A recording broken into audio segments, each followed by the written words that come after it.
আহ আসসালামু আলাইকুম সবাইকে। সো ভাই আমরা একটু চেক করে নিই যে আমাদের অডিওটা ঠিকঠাক আছে কিনা। তো যারা যারা দেখতেছেন তারা কাইন্ডলি একটু কমেন্ট করে জানান যে আমাদের অডিও ঠিকঠাক ভাবে আপনারা শুনতে পাচ্ছেন কিনা। ভাই কি আমার সাউন্ড শুনতে পাচ্ছেন? হ্যাঁ, শুনতে আচ্ছা, ঠিক পাচ্ছি। আছে।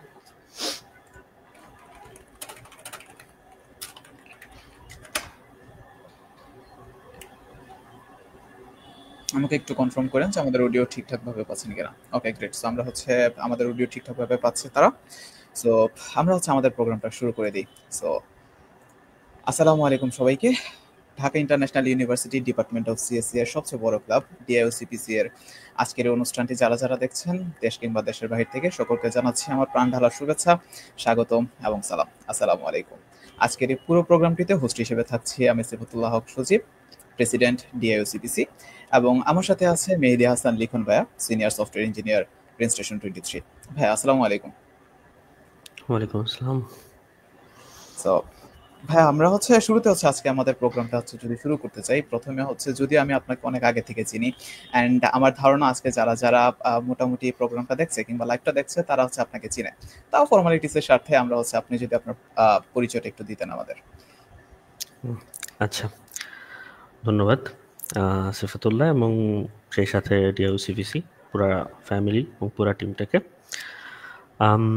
আমি মেহেদী হাসান লিখন, এবং আমি as a senior software engineer আছি ব্রেন স্টেশন 23-তে। সো আমার যদি ইউনিভার্সিটির সাথে কানেকশন বলতে হয় তাহলে আমি ডে 42 ব্যাচের স্টুডেন্ট ছিলাম এবং সেই সাথে তৎকালীন ডিআইইউসিপিসির প্রেসিডেন্ট ছিলাম। এর মধ্যে মনে হয় আরো 2টা কমিটি গেছে, তাই না? এর বর্তমান মনে মাঝে হয় ভাই আরো 3টা কমিটি গিয়েছে। 3টা। আচ্ছা, হ্যাঁ। so এখন আমরা যাওয়ার পরে চতুর্থ কমিটি আছে হ্যাঁ। তো আমি 2020-এ আসলে গ্রাজুয়েশন কমপ্লিট করছি ইউনিভার্সিটি থেকে, অ্যান্ড ইন্ডাস্ট্রিতে অলমোস্ট 5 বছর প্লাস ইন্ডাস্ট্রিতে আছি। সো ইয়া, এই আর কি। এবং এর বাইরে যদি আমি আমার পরিচয় দিতে চাই সেটা হচ্ছে আমি এক সন্তানের জনক। এই আর কি। আম, হ্যাঁ, এই। আচ্ছা। সো ভাই আমরা আমাদের আজকের এই প্রোগ্রামটা নিয়ে যদি একটু বেসিক আলোচনা করি, সেটা ডিওসিপিসির একটা নতুন ইনিশিয়েটিভ যে আমরা আমাদের অ্যালামনাইদের সাথে একটু কানেক্ট হব। সো আমাদের অ্যালামনাইদের সাথে কানেক্ট হওয়ার জন্য আমরা অনেকগুলো ওয়ে খুঁজতেছিলাম, এবং এখান থেকে চিন্তা করলাম যে অ্যালামনাই যেহেতু একটু বিজি থাকে, অনেকে দেশের বাইরে থাকে, তাই আমরা প্ল্যান করলাম যে আচ্ছা, যেহেতু কথাই বলবো তাহলে ফেসবুক লাইভেই চলে আসি, তাহলে অ্যালামনাইরা টাইম দিতে পারবে, অ্যান্ড আমরাও আমাদের অ্যালামনাইদের সাথে কানেক্ট থাকতে পারবো। সো ভাই যেমন বলেন ডে 42 ব্যাচের ছিলেন আপনি, তার মানে খুব সম্ভবত করোনার আগে ভর্তি হয়েছিলেন ডিএইউতে। হ্যাঁ, 2017 থেকে আমাদের ব্যাচটা শুরু হয়েছিল বেসিক্যালি। 2020-এ আমরা শেষ করছিলাম আমাদের ডিফেন্সটা আসলে করোনার মধ্যে হয়েছিল। So okay. আর কি অনলাইনেই শেষের অলমোস্ট 6-7 মাস পুরা কোভিডের মধ্যে আমরা অনলাইনেই ক্লাস করছি আসলে। সো ভাই যদি চিন্তা করি 2017 সালে, সো অনেক ভার্সিটি তো ছিল। সো আপনি যদি একটু শেয়ার করতেন আমাদের যে এতগুলো ভার্সিটি রাইখা ডিএইউ কেন, and আপনার পুরা সাইকেলটা কি ছিল যে আপনি ডিএইউতে আসছেন, and যদি একটু বলতেন আমাদের। Okay, okay. সো ডিআইইউ কেন চুজ করছি, এটার এটার পিছনে একটা বড় ব্যাপার ছিল financial, okay. To be honest. কারণ আমার আব্বু একজন প্রাইমারি স্কুলের টিচার। সো সেই জায়গা থেকে দেখা যায় যে মধ্যবিত্ত নিম্ন মধ্যবিত্ত শ্রেণীতে আমাদের অবস্থান, তাই না? তো সেখান থেকে আসলে পাবলিক ইউনিভার্সিটিতে চান্স পাওয়াটা খুবই ইম্পর্ট্যান্ট যদি অনার্স মাস্টার্স কন্টিনিউ করতে হয়। আম, আর যদি মোটামুটি একটা ভালো সাবজেক্টে পড়তে হয় তাইলে তো হইলই। আহ, অনেক বেশি বেশি দরকার আসলে পাবলিক ইউনিভার্সিটিতে চান্স পাওয়া ওই সময়টাতে। তো বাট আনফরচুনেটলি পাবলিক ইউনিভার্সিটিতে চান্স পাওয়া হয় নাই। তো এরপরে কি করব না করব আসলে ডিসাইড করাটা মুশকিল ছিল। পরে আমি আমার মাথায় অনেক চিন্তাই করতেছিল আসলে কি করব না করব, এবং আমি জানিও না আসলে কিসে পড়বো না পড়বো। তখন চিন্তা করছি যে ওকে, আমার আমার প্যাশন কি। সো প্যাশনের জায়গা থেকে আমি আমি দেখি যে আমি মনে হয় ল বা জার্নালিজম বা এই টাইপের কোনো একটা সাবজেক্টেই মনে হয় আমার প্যাশনের সাথে খুব ভালো ভালো মতো যায়। মানে আহ, একটু আহ, দেশ নিয়ে চিন্তা বা কমিউনিটি নিয়ে চিন্তা বা এই টাইপের বিভিন্ন বিষয় নিয়ে চিন্তা তখন থেকে আর কি করতাম। হ্যাঁ, তো বাট যাদের সাথে কথা বলছি সবাই তো মোটামুটি এই সময় শুনে বললো যে না, সাংবাদিকতা এগুলো পড়ে হচ্ছে আসলে আহ, বাংলাদেশের প্রেক্ষিতে আসলে একটু টাফ হয়ে যাবে জীবন ধারণ করা, বিশেষ করে যদি আহ, স্বাভাবিকভাবে জীবন ধারণ করতে চাই। আসলে সেই জায়গা থেকে আমি দেখলাম যে ওকে, এর বাইরে আমার অপরচুনিটি, মানে আমার আসলে কি আছে যেখান থেকে আমি মোটামুটি আমার কাছে মনে হয় আমি লাইফটা কাটাইতে পারবো এটা নিয়ে। তো সেখান থেকে দেখা যায় যে আসলে কম্পিউটার রিলেটেড কোনো সাবজেক্ট আমার জন্য বেটার, কারণ আমার বাসায় আসলে আহ, অনেক কম দামি, খুবই লোয়ার কনফিগারেশনের একটা পিসি অনেক আগে থেকে ছিল। ভাইস সিটি খেলতাম সেই সময়ে বা এই টাইপের জিনিসপত্র।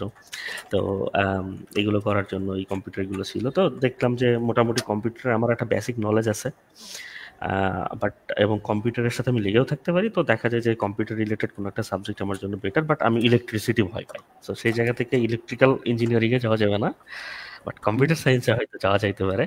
তখন আমার দেখার বিষয়টা থাকলো যে আসলে বাংলাদেশে কস্ট কেমন এগুলো করতে গেলে। তো কোনো ইউনিভার্সিটি আসলে 8 লাখ, 8.5 লাখ, 9 লাখের নিচে অফার করে না। আর যদি মাসাল্লাহ রিটেক খাই বা কোনো কিছু খাই তাইলে তো সেটা বাইরে কত হবে। আর যদি আমার 4 বছর স্টে করতে হয় ঢাকাতে, তাইলে আমার হয়তো আরো 4 লাখ, 5 লাখ মিনিমাম আমার খরচ ধরতে হবে। সো 12-13 লাখের নিচে যদি আমি খরচ ধরি তাইলে আসলে ভালো কোনো ইউনিভার্সিটিতে মানে যাওয়া পসিবল না, রাইট? এর বাইরে তো আরো কত খরচই থাকে। যত বেশি পশ জায়গায় যাওয়া তত বেশি খরচ। যেমন একটা লোয়ার ইউনিভার্সিটিতে পড়লে হয়তো তুমি রেগুলার কোনো একটা ফ্রেন্ডের বার্থডে সেলিব্রেট করবে না, বাট একটা পশ ইউনিভার্সিটিতে পড়লে দেখা যাবে যে প্রতি বছর 30টা 40টা বার্থডে তোমার সেলিব্রেট করতে হবে। সো ওই সময়টাতে বাপের টাকা নিয়ে প্রতি বার্থডেতে 500-1000 টাকা এরকম খরচ করা এক্সট্রা, এই জিনিসটা আসলে মানে হয় না। তো সবকিছু চিন্তা করে দেখলাম যে আমার এমন একটা ইউনিভার্সিটি চুজ করা উচিত যেখানে স্কলারশিপ দিয়েটি আমি হয়তো 2-3 লাখের মধ্যে ম্যানেজ করে ফেলতে পারবো, আর ঢাকাতে থাকার যে ব্যাপারটা এই আর কি। তো সেই জায়গা থেকে দেখি যে ঢাকা ইন্টারন্যাশনাল ইউনিভার্সিটি, যদিও আমি নাম এর আগে কখনোই শুনি নাই এবং এখনো আসলে অনেকটাই আননোন অনেকের কাছে। সো ওই জায়গাটা থেকে দেখা গেল যে মোটামুটি কস্ট ইফেক্টিভ একটা ইউনিভার্সিটি এবং ইউজিসির সিলেবাসটাও ফলো করে। বাট পরের বিষয় পরে যে টিচাররা কেমন, কি না অবস্থা বা অন্যান্য জিনিস কেমন সেটা পরের বিষয়। বাট আমার রিসার্চ অনুযায়ী যতটুকু দেখছি যে ইউনিভার্সিটিটা মোটামুটি আমার এক্সপেকটেশন অনুযায়ী যে কস্টিংটা আছে সেটা দিয়ে আমি বিয়ার করতে পারবো, চলতে পারবো আর কি। তো ওই জায়গা থেকে আসলে চুজটা কর। সো তো এটা ভাই হচ্ছে ইন ডিটেলস আসলে পুরা এটা বলা। এটা আসলে আমার নিজেরও জানা ছিল না, অনেকদিন তো হচ্ছে আপনাকে পরিচয়, কিন্তু হচ্ছে আমি নিজেও হ্যাঁ, হ্যাঁ, জানতাম না যে আপনারা হচ্ছে ডিএও তে কেন হচ্ছে কিভাবে কি করতেছিলেন। হ্যাঁ, হ্যাঁ, হ্যাঁ, তো ভাই যেমন বললেন যে আমাদের ভার্সিটিটা আসলে এখন পর্যন্ত অনেকের কাছে আননোন, যেটা আসলে আমাদের নিজেদের কাছে একটু খারাপ লাগে মাঝে মাঝে যখন যাই কোনো কন্টেস্টে বলি যে আচ্ছা আমি ডিএও থেকে, ড্যাফোডিল ইন্টারন্যাশনাল। হ্যাঁ, হ্যাঁ। সো আমাদের আবার রিপিট করা লাগে যে না আমি আসলে ঢাকা ইন্টারন্যাশনাল থেকে। বাট একটা ইন্টারেস্টিং পয়েন্ট বলি, হুম, হুম, আমি ব্রেন স্টেশনের বাইরে মোটামুটি সমস্ত জায়গা থেকেই আমি এই রেসপন্সটাই পাইছি যে ডিআইইউ বলতেই হচ্ছে ডেফোডিলটা আগে বুঝে। বাট আমি ব্রেন স্টেশনে আমি যতজনের কাছেই বলছি যে আমি হচ্ছে ডিআইইউর স্টুডেন্ট, কেন জানি তারা প্রথমেই ঢাকা ইন্টারন্যাশনাল ইউনিভার্সিটিটাকেই মানে ধারণা করে, পরে ডেফোডিলটা ধারণা করে। এটা জানি না যে আসলে কেন। যদিও এখানে ডেফোডিলের হিউজ স্টুডেন্ট আছে, ঢাকা ন্যাশনাল ইউনিভার্সিটির মনে হয় হাতে গোনা 4-5 জন আছে আর কি। বাট তারপরেও হচ্ছে আমি দেখছি যে ডিওইউ বললে ডেফোডিলটা আগে মিন করা, এটা মানে আমার এখানে একটু কম পাইছি, জানি না কারণটা কি। বাট অন্য সব জায়গায় আসলে ডেফোডিলটাই মিন করে। গ্রেট। সো আমাদের আই গেস আস্তে আস্তে হচ্ছে একটু যখন আরো ভালো কিছু করতে পারবো তখন ব্যাপারটা ইকুয়াল ইকুয়াল হবে, আর একটা টাইম পরে আসলে ডিআইইউ তে ড্যাফোডিল না হয়ে ঢাকা ইন্টারন্যাশনাল হয়ে যাবে। সো আমরা আশা করতেই পারি। সো ভাই আমি হচ্ছে যখন হুম, হুম, আপনাকে নিয়ে মোটামুটি একটু রিসার্চ করতেছিলাম, হচ্ছে আপনি প্রিভিয়াসলি যখন ভার্সিটিতে ছিলেন মোটামুটি অনেক কিছুই করেছিলেন। সো ওইখানে হচ্ছে একটা ইভেন্ট আপনি অর্গানাইজ করছিলেন, যেটার জন্য হচ্ছে মোটামুটি আমরা এখন পর্যন্ত হচ্ছে শুনি যে আচ্ছা ডিআইউর একমাত্র সবচেয়ে বড় ইভেন্ট যেটা হচ্ছে অনেকগুলো ভার্সিটি নিয়ে করা হয়েছিল, তো সেটা হচ্ছে মুজিববর্ষ আইটি কার্নিভাল। সো আপনার হুম হুম ভার্সিটিতে হুম আসা, মুজিববর্ষ আইটি কার্নিভাল, ওভারঅল জার্নি সিপিসির সাথে, তো হুম একটু হুম যদি হুম সিপিসির সাথে আর মুজিববর্ষ আইটি কার্নিভালের সাথে একটু আপনি হুম হুম। এটা বলতেন যে কিভাবে কি হয়েছিল তখন। আচ্ছা, ওকে, পুরানো স্মৃতি মনে পড়ে গেল। যে এরকম ইভেন্ট আসলে হোস্ট হুম। করা হয়েছিল বা এই ব্যাপারগুলো, এবং এটা আসলে রিমার্কেবল একটা ব্যাপার যে আমরা এটা হোস্ট করতে পারছিলাম এত ছোট একটা ক্যাম্পাসেও। কারণ এখন তো ঢাকা ন্যাশনাল ইউনিভার্সিটির একটা পার্মানেন্ট ক্যাম্পাসে সবাই শিফট করে গেছে, বাট তখন আসলে আমাদের সিএসি এবং আরও কিছু ডিপার্টমেন্ট মিলে একটা লম্বা বিল্ডিং ছিল, 10 তলা একটা বিল্ডিং ভাড়া করা। সো ওইখানে আসলে মন মতো কোনো কাজ করা যায় না, পসিবল না। বাট তারপরেও দেখা যায় যে যে আমরা একটা ইভেন্ট কোনো রকম অর্গানাইজ করতে পারছিলাম, এবং আলহামদুলিল্লাহ এটা সাকসেস কি আনসাকসেস জানি না, বাট শেষ করতে পারছিলাম আর কি। আহ, আম, এটা হচ্ছে একটা ভালো অ্যাচিভমেন্ট ছিল। বাট জার্নির কথা যদি বলি, আসলে এখানে আহ, আমি বা সিপিসির চেয়ে সবচেয়ে বড় যে ইম্পর্ট্যান্ট রোল প্লে করছিলেন ওই সময়টাতে সেটা হচ্ছে যে আমাদের সম্রাট কুমার দে স্যার। সো আমাদের সম্রাট কুমার দে স্যারকে হয়তো অনেকেই চিনেন না, আমাদের প্রিভিয়াস একজন টিচার ছিলেন উনি। এখন আমি যদি ভুল না করি তাহলে স্যার খুব সম্ভবত উন্মুক্ত বিশ্ববিদ্যালয়ে আম, সম্ভবত উনি এখন জব করতেছেন। তো উনি এক্সট্রাঅর্ডিনারি একজন পার্সন ছিলেন, খুব ভালো, উম, মানে মেন্টর আমি বলবো। তো উনি হচ্ছে আমাদেরকে আসলে অফার করছিলেন যে আচ্ছা আমরা আমাদের সিপিসি ফর্ম করতে হবে, এবং এই সিপিসি একটা ইভেন্ট তুলবে, যেটা হচ্ছে অনেকগুলো ইউনিভার্সিটি নিয়ে হবে। সব ডিএইউর বাইরে আমাদের অনেকগুলো ইউনিভার্সিটি আনতে হবে, একটা ইভেন্ট আমরা উঠাবো। ইভেন্ট সাকসেসফুলি উঠানোর পরে আমরা কমিটিটা ভেঙে নতুন করে কমিটি আবার দিব। সো প্রত্যেকটা কমিটি নতুন যারা হবে তাদের উদ্দেশ্য থাকবে এরকম, যে কমিটি ফর্ম করবে, তাদের গোল থাকবে আসলে এই মানে এরকম কোনো বড় একটা ইভেন্ট করা, সেটার একটা রোল মডেল আমরা তৈরি করব। মানে এই কমিটিটা যেন একটা উদাহরণ তৈরি করে যে না, এরপরে যে কমিটি আসবে না কেন, তোমাদের উদ্দেশ্য হচ্ছে একটা ইন্টারনাল আর এক্সটার্নাল একটা ইভেন্ট করা, সাকসেসফুলি একটা বড় ইভেন্ট হোস্ট করো, তারপরে হচ্ছে তোমরা হচ্ছে কমিটিটা রিফর্ম করো। ঠিক আছে? তো এইভাবে হচ্ছে আমাদের স্যারই পুরাটা গাইড করছেন। আমাদের যত করা, মানে ফান্ডিং ম্যানেজ করা, যা করা না করা, এখানে দেখা যায় যে স্যার স্যার আমাদের অনেক বেশি দৌড়াদৌড়ি করছেন। ঠিক আছে? আমরা যদি রাত 1টা 2টা পর্যন্ত জেগে কাজ করছি, স্যারও আমাদের সাথে রাত 1টা 2টা পর্যন্ত জেগে জেগে কাজ করছেন। লাস্ট মোমেন্টে হচ্ছে এমন অনেক ইনফরমেশনের জন্য দেখা যাচ্ছে যে স্যার, আমি এবং আরও হিমেল, তারপরে রাহাত সহ আরও অনেকে ওই সময় যারা ছিল সবাই হচ্ছে ডকুমেন্ট চালাচালি করছি রাত 1টা 2টা 3টা পর্যন্ত। সো স্যার হচ্ছে সবচেয়ে বেশি গুরুত্বপূর্ণ ভূমিকা এখানে পালন করছেন এই পুরো ইভেন্টটা তুলে দেওয়াতে, গাইড করছেন, এবং আমরা ওইভাবে আসলে এক্সিকিউট করছি বলতে পারি একরকম। So, এই হচ্ছে। সো মোটামুটি ওই ইভেন্টের কথা যদি আমরা চিন্তা করি ভাই, আপনি হচ্ছে মুজিববর্ষ আইটি কার্নিভাল, আমাদের এখন পর্যন্ত আমরা হচ্ছে রিসেন্ট টাইমে সিপিসির হচ্ছে একটা ওয়েবসাইট নিয়ে কাজ করতেছিলাম, যদি এটা হচ্ছে এখন পর্যন্ত পাবলিশ করা হয় নাই এখন পর্যন্ত, হুম হুম হুম আজকে হুম হুম। লাইভে হচ্ছে ফার্স্ট টাইম বলা হচ্ছে। সো ওইটাতে হচ্ছে যখন আমরা কাজ করতেছিলাম, রাহাত ভাই হচ্ছে সবার প্রথমে আমাদেরকে একটা বই এনে দিছিল যে আচ্ছা দেখো আমরা কি কি করছিলাম ওইটায়। সেটাতে দেখলাম মোটামুটি অনেকগুলো ইভেন্ট আপনারা কমপ্লিট করে ফেলছিলেন। হুম হুম হুম হুম। আচ্ছা ওইটাতে আসলে যদি ওভারঅল চিন্তা করি আমরা, সিপিসি হয়তো বা খুব সম্ভবত তখন নতুন ফর্ম হয়েছিল যতদূর আমার মনে পড়ে, আপনার হাত ধরেই খুব সম্ভবত। সো আহ, তখন কি আসলে আপনারা কি মানে মানে করার সময় কি কোনো হেজিটেশন ফিল হয় না যে আচ্ছা আমরা কি করতে পারবো না এরকম টাইপের কিছু? আচ্ছা, সিবিসি ফার্স্ট অফ অল আমার হাত ধরে হয় নাই। এটা অনেকের ধারণা, যেহেতু প্রথম ওই সময়টাতে প্রেসিডেন্ট ছিলাম, এই জন্য অনেকে মনে করে যে আমার রোলটা অনেক বেশি বা আমি অনেক কিছু করছি। বাট বিষয়টা হচ্ছে কি, সিপিসি এর আগে ছিল, ওকে। সিপিসি এর আগেও ছিল, অনেক আগে ছিল, বাট কখনোই আমরা ওইরকম অ্যাক্টিভ ছিলাম না। লাস্ট 4-5টা কমিটি যেভাবে অ্যাক্টিভ, ওরকম অ্যাক্টিভ আমরা কখনোই ছিলাম না। তো ওই জায়গা থেকেই আসলে সম্রাট স্যারের অ্যাপ্রোচটা ছিল যে কখনোই কমিটি দাঁড়ায় না, এর কারণ হচ্ছে কমিটির কোনো উদ্দেশ্য নাই। মানে ক্লাব আছে, এর কারণটা হচ্ছে ক্লাব থাকতে হবে, বাট ক্লাবের কোনো উদ্দেশ্য নাই। প্রত্যেকটা কমিটি ফর্ম হয়, এদের কোনো উদ্দেশ্য থাকে না, যার কারণে কমিটি থাকে, তৈরি হয়, নীরব হয়ে যায়। ঠিক আছে?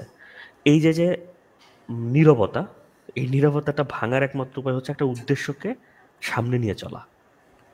সেটা কি হইতে পারে? সেটা হচ্ছে একটা বড় কোনো ইভেন্ট আমরা অ্যারেঞ্জ করব বা কোনো একটা মাইলস্টোন কমপ্লিট করব, রাইট? সো প্রথম থেকে কমিটি যখন আমরা আমাদেরকে কমিটি ফর্ম করা হয়েছে তখন থেকেই আমাদের আসলে মাইন্ডসেট এইটাই যে ওকে আমরা কমিটিটা ফর্ম করতেছি এই টাইপের কোনো একটা ইভেন্ট করার জন্য, ঠিক আছে? এই কারণে ইভেন্টটা করতে গিয়ে কোনো হেজিটেশনটা ফিল হয় নাই ফার্স্ট অফ অল, কারণ আমাদের উদ্দেশ্যটাই ছিল এটা। এবং এখন এখন হচ্ছে ডিএইউর সিপিসির যে কারেন্টলি যে লোগোটা দেখা যাইতেছে তোমার টি শার্টে বা এই লাইভের এইখানে, সেটাও আসলে তখন বানানো এবং লোগোটা অনেক চমৎকার। সেই সময় হচ্ছে ইভিনিং ব্যাচের এক ভাই এটা হচ্ছে তৈরি করে দিয়েছিলেন, উনি একজন প্রফেশনাল ডিজাইনার, গ্রাফিক্স ডিজাইনার। এবং আমি জানি ওই সময় এই লোগোটা হয়তো 50-60 হাজার টাকা দিলে হচ্ছে খুব ভালো হইতো এই লোগোটার জন্য ভাইকে। বাট ভাই হচ্ছে এই লোগো সহ তুমি যে বইটা দেখছো, যে সুভেনিয়রটা দেখছো, এই সুভেনিয়রের ফুল ডিজাইন যা কিছু আছে সবকিছু ভাই একদম ফ্রিতে করে দিছে, ঠিক আছে? তো আমরা আসলে কমিটির বাইরে থেকেও স্টুডেন্টদের মধ্যে অনেক ভালো সাড়া পাইছিলাম, প্রত্যেকটা জায়গা থেকে অনেক ভালো হেল্প পাইছিলাম। যে গ্রাফিক ডিজাইন জানে তাকে বলা লাগে না, সে গ্রাফিক ডিজাইনটা এই রিলেটেড কাজ করে দিছে, টি শার্টের ডিজাইন করে দিছে, এটা করছে সেটা করছে, যে যেখান থেকে পারে, যার যতটুকু এক্সিকিউশন করার মতো আছে সে সেটা করছে, ঠিক আছে? তো এইটা একটা বড় ব্যাপার ছিল এবং কখনোই আসলে এটা ছাড়া পসিবল না। একা বা শুধুমাত্র আসলে ওই যে মানে সরকার শুধুমাত্র কিছু করতে পারে না যদি জনগণ ভালো না হয়, বিষয়টা হচ্ছে এরকম। আমরা যখন ভলেন্টিয়ার চাইছি ইভেন্টের জন্য, একেবারে সবাই ঝাঁপায় পড়ছে এবং এমন অবস্থা যদি কাউকে যদি ভলেন্টিয়ারে না নেওয়া হয়েছে সে কান্নাকাটি শুরু করে দিছে, ভাই মানে কেন আমি থাকতে পারবো না, ঠিক আছে? তো এটাই এইটার কারণে আসলে এক্সিকিউশনটা। এখন হচ্ছে মোটামুটি সিবিসি, তার মানে হচ্ছে এই ট্রেন্ডটা হচ্ছে অনেক আগে থেকে আসছে যে যখনই কাউকে কোনো কাজ দেওয়া হয় এটা হচ্ছে মোটামুটি তারা স্বতঃস্ফূর্ত ভাবে হ্যাঁ কমপ্লিট হ্যাঁ করে। হ্যাঁ হ্যাঁ আচ্ছা, এই সো জন্য এখন আমরা এই হচ্ছে জন্য ভাই হচ্ছে দেখা যায় যে যে প্রেসিডেন্ট বা অন্যান্য যারা থাকে সবার আসলে কাজটা সহজ হয়ে যায়। আম, আমরা জিরো ফান্ডেও মাঝে মোটামুটি হচ্ছে অনেক দূর আগে যেতে পারি। আহ, এটাই আর কি।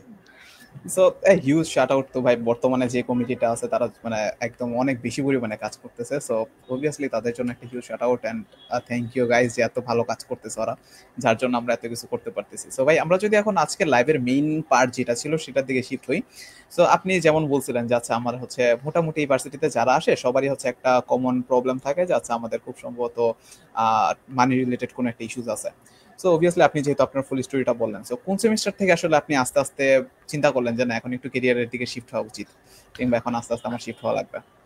ওকে, আমাকে যখন বলা হয় যে ক্যারিয়ার নিয়ে কখন চিন্তা শুরু করলেন, তখন হচ্ছে জিনিসটা কি আমার মাথায় যেটা আসে, আমি চিন্তা করা শুরু করি যে আসলে আমি কখন ক্যারিয়ার নিয়ে চিন্তা করা শুরু করছিলাম। টু বি অনেস্ট, আমি হচ্ছে ক্যারিয়ার নিয়ে আসলে কখনোই চিন্তা করিনি। হ্যাঁ, মানে এই চিন্তাটা আসে নাই যে আমার ক্যারিয়ার ক্যারিয়ার ক্যারিয়ার এই জিনিসটা করতে হবে। এটা এটা এটা হয়তো শুনতে মনে হবে যে না, হ্যাঁ, টাকা পয়সার ব্যাপার কেই না চিন্তা করে। হ্যাঁ, টাকা পয়সার ব্যাপার চিন্তা করতাম, আমার আমার মাথায় ছিল যে টাকা পয়সা ইনকাম করতে হবে। এবং টাকা পয়সার চিন্তা থেকে কিন্তু আসলে টাকা পয়সা নাই দেখাই এমন একটা ইউনিভার্সিটিতে ভর্তি হয়েছি যেখানে একটু কম টাকায় ভালো এডুকেশন বা একটা একটা মিনিমাম লেভেলের একটা এডুকেশন আমি নিতে পারবো, রাইট? সো টাকা টাকার চিন্তা ছিল, বাট টাকা ইনকাম করতে হবে এই ধারণাটা খুব কম ছিল ইউনিভার্সিটিতে। আহামরি ভালো স্টুডেন্ট ছিলাম না, যে এর এর মানে এই না যে টাকা পয়সার চিন্তা করতেছি না, আমি দুমায় পড়ালেখা করতেছি, সিজিপিএ 4/4 হইতেছে, জিনিসটা এরকম না। তবে একটা জিনিস, আমার রেজাল্ট শিট দেখলে হচ্ছে একটা জিনিস দেখা যায়, যেটা আমি 12 সেমিস্টারের পরে হচ্ছে আসলে রিয়েলাইজ করতে পারছি। সেটা হচ্ছে যে আমার সিএস রিলেটেড যে সাবজেক্টগুলো আছে সেগুলোতে কোনোটাতেই A+ ছাড়া নাই, ঠিক আরে আছে? তার মানে তুমি যদি চিন্তা করো 4 বছরে হচ্ছে 40টার মতো সাবজেক্ট ইন টোটাল, তার মধ্যে অলমোস্ট 20 বা 25 সাবজেক্টে A+ আছে, সেগুলো সিএস রিলেটেড সাবজেক্ট। ম্যাথে খুবই খারাপ অবস্থা, কেমিস্ট্রি ফিজিক্স খারাপ অবস্থা, মানে মোটামুটি সব সাবজেক্টেই দেখা যায় যে যে A- বা এই টাইপের। বাট সিএস রিলেটেড সাবজেক্টগুলোতে কিন্তু A+। তার মানে রেজাল্ট শিটটা আসলে রিফ্লেক্ট করে এইখানটাতে, যে ওভারঅল রেজাল্ট দেখলে হয়তো মনে হবে হচ্ছে খুবই এভারেজ বা বিলো এভারেজ স্টুডেন্ট। বাট যখন রেজাল্ট শিট দেখা হবে তখন দেখা যাবে যে যে একটা জায়গাতে আমি ভালো করছি বরাবর, সেটা হচ্ছে অ্যাটলিস্ট সিএস রিলেটেড সাবজেক্টগুলো, রাইট? সো এইটা আমি খুবই এনজয় করতাম। অন্য কিছু পড়ি না পড়ি, কিছু করি না করি, এই সিএস রিলেটেড সাবজেক্টগুলো আমি খুবই এনজয় করতাম। এই এনজয়টা করার কারণে হয়েছে কি, কখনো এই যে ইনকাম ক্যারিয়ার এই ব্যাপারটা আসলে খুব বেশি মাথায় আসে না। আমার কাছে মনে হয়েছে যে লেট ইট গো, চাইতে দিই, হোক, চলুক, ইত্যাদি ইত্যাদি। বাট এক্সপ্লিসিটলি যদি আমাকে জিজ্ঞেস করা হয় যে ক্যারিয়ারের চিন্তা কখন আসছে, তাহলে আমি হয়তো বলবো যে আমার বিয়ের পরে আসছে। কারণ আমি হচ্ছে একটু তুলনামূলক একটু আর্লি বিয়ে করছি। সেটা হচ্ছে যে আমি থার্ড ইয়ার শেষে বা ওই ওই টাইমটাতে আর কি বিয়ে করছি। এবং আমার জবটাও আসলে ওই সময়ই হয়েছে বিয়ের পর পর। অর্থাৎ বিয়ে যখন করছি তখন আমার জব ছিল না, তখন আহ, আম, অন্য একটা ফ্রিল্যান্স টাইপের একটা কাজ করতাম, হাতে যা পাইতাম এই টাইপের করতাম, মাসে হয়তো 9,000 10,000 মতো একটা টাকা আসতো। বাট হচ্ছে প্রথম জবটা পাওয়া আসলে বিয়ের পরে। বাট এই যে বিয়ে করার পরে আসলে তার মানে আসছে না আমার একটা ফিক্স জব দরকার, ঠিক আছে। এর আগে আসলে ওই ওই লেভেলের ক্যারিয়ার সেন্ট্রিক চিন্তা আসে নাই যে না আমার এটা আসলে জব করতেই হবে, আমার এত ডিজিটাল স্যালারি লাগবে, এটা লাগবে, ওইটা লাগবে। এবং আলহামদুলিল্লাহ এই জিনিসটা এখনো মাথায় খুব কম আসে যে না এটা লাগবে।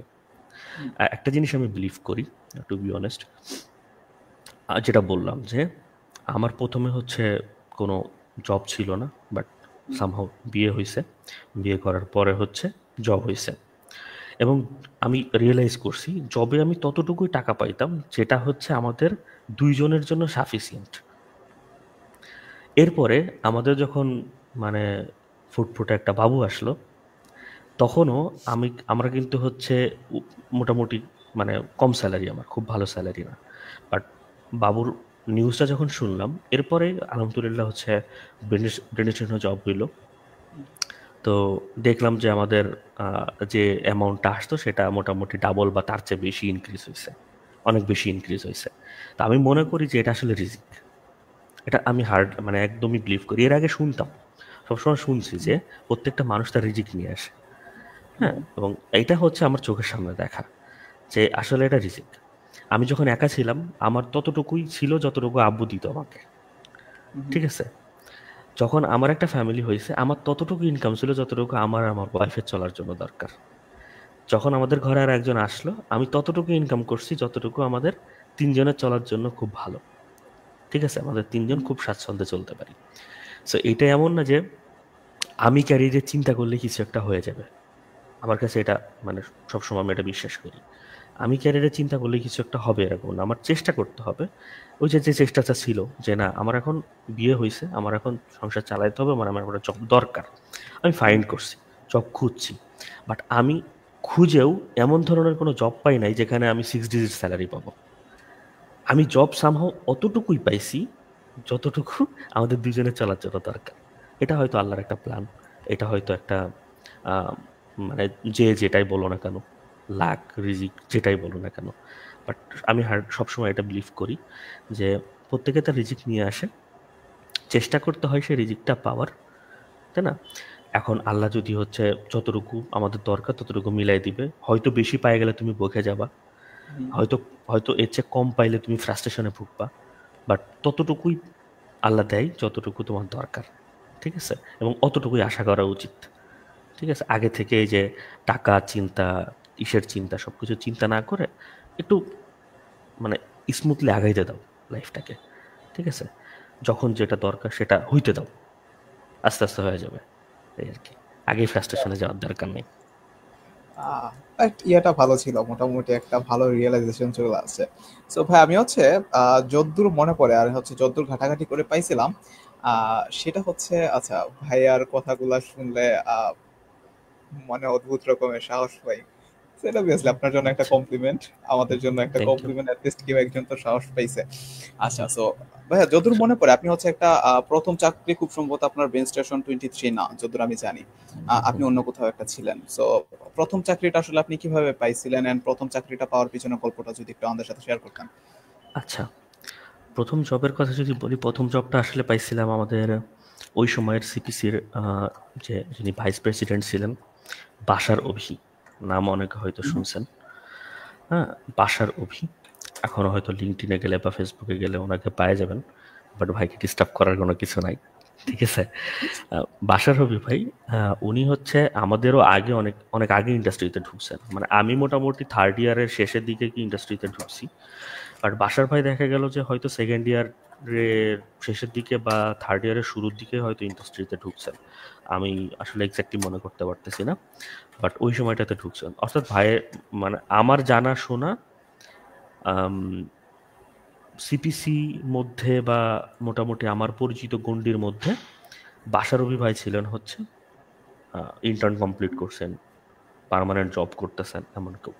এবং আমাদের সিপিসির হচ্ছে একটা ইন্টারনাল গ্রুপ ছিল, ঠিক আছে?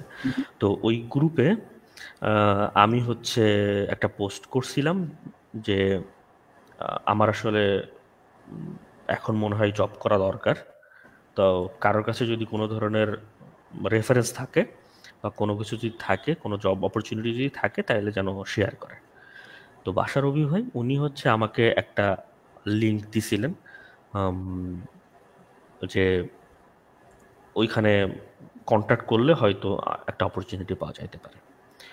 তো সেটা ছিল হচ্ছে আমার আমার হচ্ছে ফার্স্ট যে জবটা হয়েছিল, ওই ওই জবের ওই কোম্পানি যে সিইও তার আসলে একটা জব পোস্ট ছিল সেখানে। এবং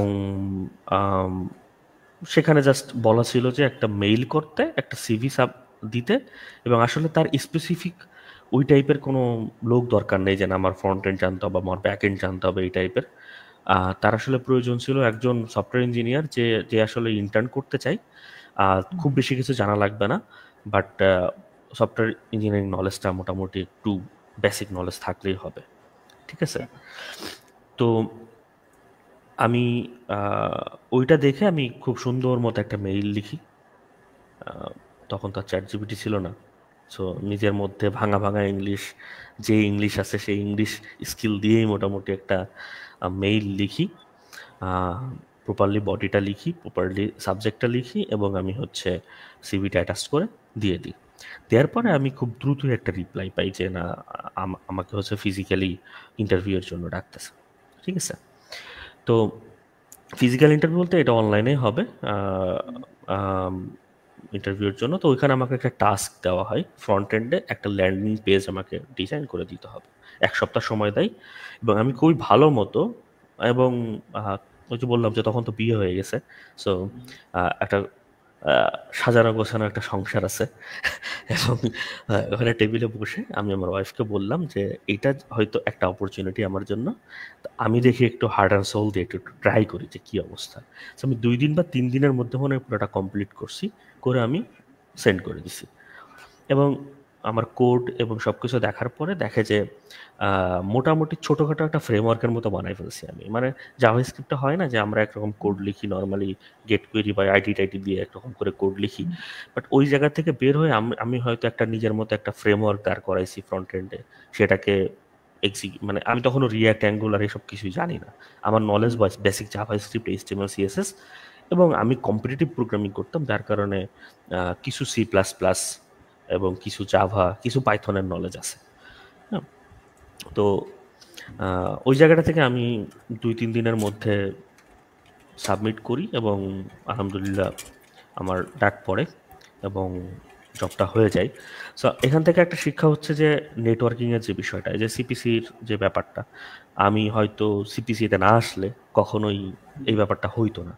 এটাও একটা প্ল্যান একরকম, যে আমি বলছি এবং বাসার ভাই আসলে এটা এই লিঙ্কটা দিয়েছেন এবং তার থ্রুতেই হয়েছে। বাসার ভাই কে অসংখ্য ধন্যবাদ। এখন আমি প্রায় ধন্যবাদ দিই যে না উনি একটা ওসিলা হয়ে আসছিলেন এবং জবটা হয়েছিল এই আর কি।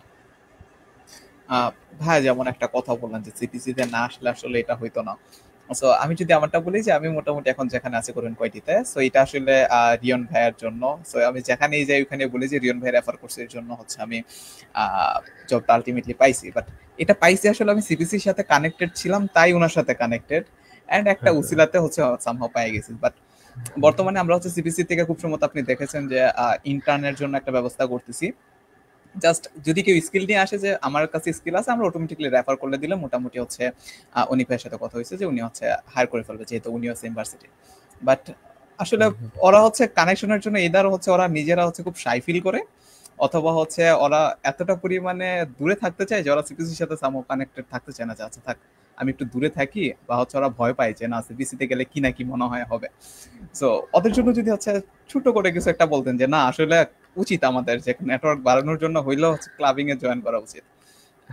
আচ্ছা, আম, এখানে একটা ইন্টারেস্টিং জিনিস, সেটা হচ্ছে যে যারা এর আগে ক্লাবিং করে নাই কখনোই, হ্যাঁ, মানে হুম, স্কুল কলেজগুলোতে ক্লাবিং করে নাই, তাদের মধ্যে একটা বদ্ধমূল ধারণা আছে, যেটা আমি ফাইন্ড আউট করে পাইছি আর কি, যে তাদের মধ্যে একটা বদ্ধমূল ধারণা আছে ক্লাবিং, গ্রুপিং ইত্যাদি ইত্যাদি যে জিনিসগুলো হচ্ছে খারাপ।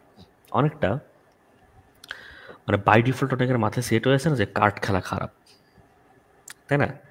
বা জি। অনেকের মাথায় কিন্তু এই টাইপের ধারণা আছে যে কার্ড খেলা খারাপ, যে যেই কার্ড খেলবে সে খারাপ, সে জুয়া খেলতেছে, এই টাইপের একটা ব্যাপার। বাট ফ্যামিলি মেম্বাররা মিলে কার্ড খেললে কিন্তু ফ্যামিলির বন্ডিংটা হয়, হ্যাঁ, বা উনো খেলে বা এই টাইপের অনেক জিনিস আছে যেগুলো খেললে কিন্তু খুব কোয়ালিটি একটা টাইম স্পেন্ড করা যায় ফ্যামিলির সাথে, তাই না? ওই জায়গাটা কিন্তু খারাপ কিন্তু বিষয় না, বা এখানে কোনো জুয়ার ব্যাপার হইতেছে না, খুব সুন্দর একটা কোয়ালিটি টাইম স্পেন্ড হচ্ছে। তো বিষয়টা হচ্ছে এরকম যে গ্রুপিং, ক্লাবিং এই জিনিসটা মানেই যে খারাপ না। হুম, হুম, এটার কিছু জিনিস আছে বা কিছু ক্লাব আছে যেটা আসলে মানে খুব ভালোর জন্যই আছে। তো এইটা আসলে তাদের মাথা থেকে মাথায় প্রথমে আনতে হবে। যে এখানে আসলে এই টাইপের কোনো কিছু হয় না যেটার কারণে আসলে তুমি আমাদেরকে খারাপ ছেলে ভাবতেছো। তো আমরা আসলে একসাথে চলতেছি, গ্যাংয়ের মতো চলতেছি, মানে এই না যে আমরা হচ্ছে এই গ্যাং হচ্ছে আহ, উম, কিছু উড়াই দিতে যাইতেছে। হ্যাঁ, এই গ্যাং ভালোর জন্য, ভালোর জন্য গ্যাং। আমরা একসাথে হই হচ্ছে কোনো মনে গ্যাঞ্জাম করার জন্য না, বাজার দখল করার জন্য না। আমরা একসাথে হই হচ্ছে একটু ইমপ্রুভমেন্টের জন্য, নিজেদের ইমপ্রুভমেন্ট, অন্য সবার ইমপ্রুভমেন্ট। ঠিক আছে? তো এই ব্যাপারটাই যে আহ, মাথার মধ্যে এই জিনিসটা আনা, হ্যাঁ, যে না, সব গ্রুপিং সব কিছুই আসলে না। আমি দেখছি সম্রাট স্যার কমেন্ট করছে, তো থ্যাংক ইউ সম্রাট, সম্রাট কুমার স্যারকে। যারা চিনেন না তারা হচ্ছে আম, স্যারকে দেখে নিতে পারেন, বা স্যারের প্রোফাইলগুলো দেখতে পারেন, অ্যাক্টিভিটিস, এবং বিশেষ করে স্যারের গবেষণাগুলো দেখতে পারেন। আমার প্রথম গবেষণার হাতে ঘুরেও স্যারের সাথে, এবং স্যারের কথা তো কিছুক্ষণ আগে বললামই, যে সিপিসি মানাই স্যার আসলে। ওকে। সো ভাই আমরা যদি এখন হচ্ছে ও স্যারকে আসলে অসংখ্য ধন্যবাদ। আমরা একটু আগে অবশ্য স্যারকে নিয়ে কথা বলতেছিলাম যে আমাদের মুজিববর্ষ আইটি কার্নিভাল নিয়ে স্যারের সাথে মানে ইয়া করতেছিলেন। আমি স্যারকে দেখছিলাম হচ্ছে ফার্স্ট টাইম হচ্ছে নাসা স্পেসের চ্যালেঞ্জে, তাও আবার হচ্ছে আমাদের জাজ হিসেবে আসছিলেন, বাট আমি হচ্ছে পাই নাই স্যারকে, আমি আসার আগেই স্যার বের হয়ে গেছে ভার্সিটি থেকে। সো আমার ব্যাড লাক, বাট স্যারকে আমি ফার্স্ট টাইম দেখছিলাম নাসা স্পেসের চ্যালেঞ্জে, এরপরে হচ্ছে সেকেন্ড টাইম দেখছিলাম, বাট এই দুইবারই মিট হয়েছিল স্যারের সাথে। But he is such a nice person. তারপরে হচ্ছে ভাই এখন যদি হচ্ছে আমরা আমাদের ইয়াতে আসি যে আপনি হচ্ছে ফার্স্ট জব পাইলেন, আপনি ফার্স্ট জবে গেলেন, খুব সম্ভবত এরপরে ব্রেন স্টেশন 23 তে শিফট হয়েছেন, আমার ঠিক খেয়াল নাই, বাট যদি একটু বলতেন যে ব্রেন স্টেশন 23 তে আসলে আপনার জার্নিটা কিভাবে শুরু হয়েছিল বা কিভাবে গেলেন। আচ্ছা, ওই যেটা যেটা বললাম যে আসলে সবকিছু যে হচ্ছে তোমার প্ল্যান বা সবকিছু দিয়ে হবে এরকম না। আম, অনেক কিছু আছে যে লাকের ব্যাপার আছে, হ্যাঁ। তুমি অনেক কিছু আছে যে, যেমন ধরো যে কথার কথা, তুমি এখন থেকে প্রচুর প্রিপারেশন নিতেছো যে না গুগলে জব করবা, গুগলে ফাটাই জব করবা, কিন্তু গুগল আজকের দিন থেকে আগামী 5 বছর পর্যন্ত কখনোই সার্কুলার দেয় নাই বাংলাদেশ থেকে একজন হায়ার করবে। ঠিক আছে? তো যতই তুমি প্রিপারেশন নাও না কেন, এখানে তোমার লাক আসলে কাজ করে না, তুমি দরজাটাই পাও নাই, তাই না? যে আসলে বাংলাদেশ থেকে হায়ার করার মতো কোনো ধরনের জব পোস্টই দেয় না, উল্টা যেখানে জব পোস্ট দেয় সেখানে লিখে দেয় যে বাংলাদেশ থেকে হায়ার করা হবে না। ঠিক আছে? তো তো এমন ধরনের বিষয়গুলো আসলে পুরাটা লাক দিয়ে ডিফাইন করতে হবে, এটা অন্য কোনোভাবে ডিফাইন করা যাবে না। তো এখানেও জিনিসটা এরকম, আমার যখন প্রচুর প্রচুর মানে ডিজায়ার যে আমার কারেন্ট যে কোম্পানি আছে সেখান থেকে বাইরে হইতে হবে, হয়ে আমাকে একটা অন্য কোম্পানিতে চাইতে হবে, একটু বেটার কোম্পানিতে চাইতে হবে, যেখানে আমি একটু স্টেবিলিটি পাবো। বেসরকারি চাকরিগুলোতে আনস্টেবিলিটি একটা বড় ব্যাপার, স্টেবিলিটি খুবই দরকার। হ্যাঁ, মানুষের জন্য হয়তো গভর্নমেন্ট জবে যাওয়ার জন্য চেষ্টা করে যে অ্যাটলিস্ট যাই হোক না কেন আমারে হচ্ছে বাইর করে দিতে পারবে না, তাই না? বা আমার বাইর হওয়া লাগবে না, হয়তো অনেক কালচার অনেক কিছু ব্যাপার আছে, বাট স্টেবিলিটিটা খুবই দরকার। তো তখন আমি হচ্ছে সবসময় মনের মধ্যে একটা আকাঙ্ক্ষা কাজ করতো যে না, আমার কারেন্ট যে স্কিল আছে, ততক্ষণ আমি 2 বছর মতো হচ্ছে জব করছি, তো কারেন্ট যে স্কিল আছে আমি হয়তো ফাইট করতে পারবো বড় বড় কোম্পানিতে, বাট যেখান থেকে হোক না কেন আমি একটু বেটার কোনো স্টেবল একটা কোম্পানিতে আমার একটা অপরচুনিটি আসুক, এমন একটা জায়গা দেখি যেখানে আমি অ্যাপ্লাই করতে পারি। বাট বাংলাদেশে জব করতে গেলে একটা জিনিস সবাই একটু মাথায় রাখতে হবে, সেটা হচ্ছে বাংলাদেশে ম্যাক্সিমাম সফটওয়্যার কোম্পানিগুলো ফুল স্ট্যাক ডেভেলপার বেশি প্রিফার করে। যখনই কোনো জায়গায় অ্যাপ্লাই করতে যাবা দেখবা যে মানে little bit of front end, little bit of back end, little bit of DevOps, little bit of something নিয়ে একটা চোখা খিচুড়ি দিয়ে একটা জব পোস্ট। তো এই জন্য একটু টপ কোম্পানি যেগুলো আছে, ব্রেন স্টেশন, সেফালো বা হচ্ছে অপটিমাইজলি বা আরও অনেক কোম্পানি আছে, তারা আবার মাঝে মাঝে স্পেসিফিক কিছু রোলের জন্য জব পোস্ট করে।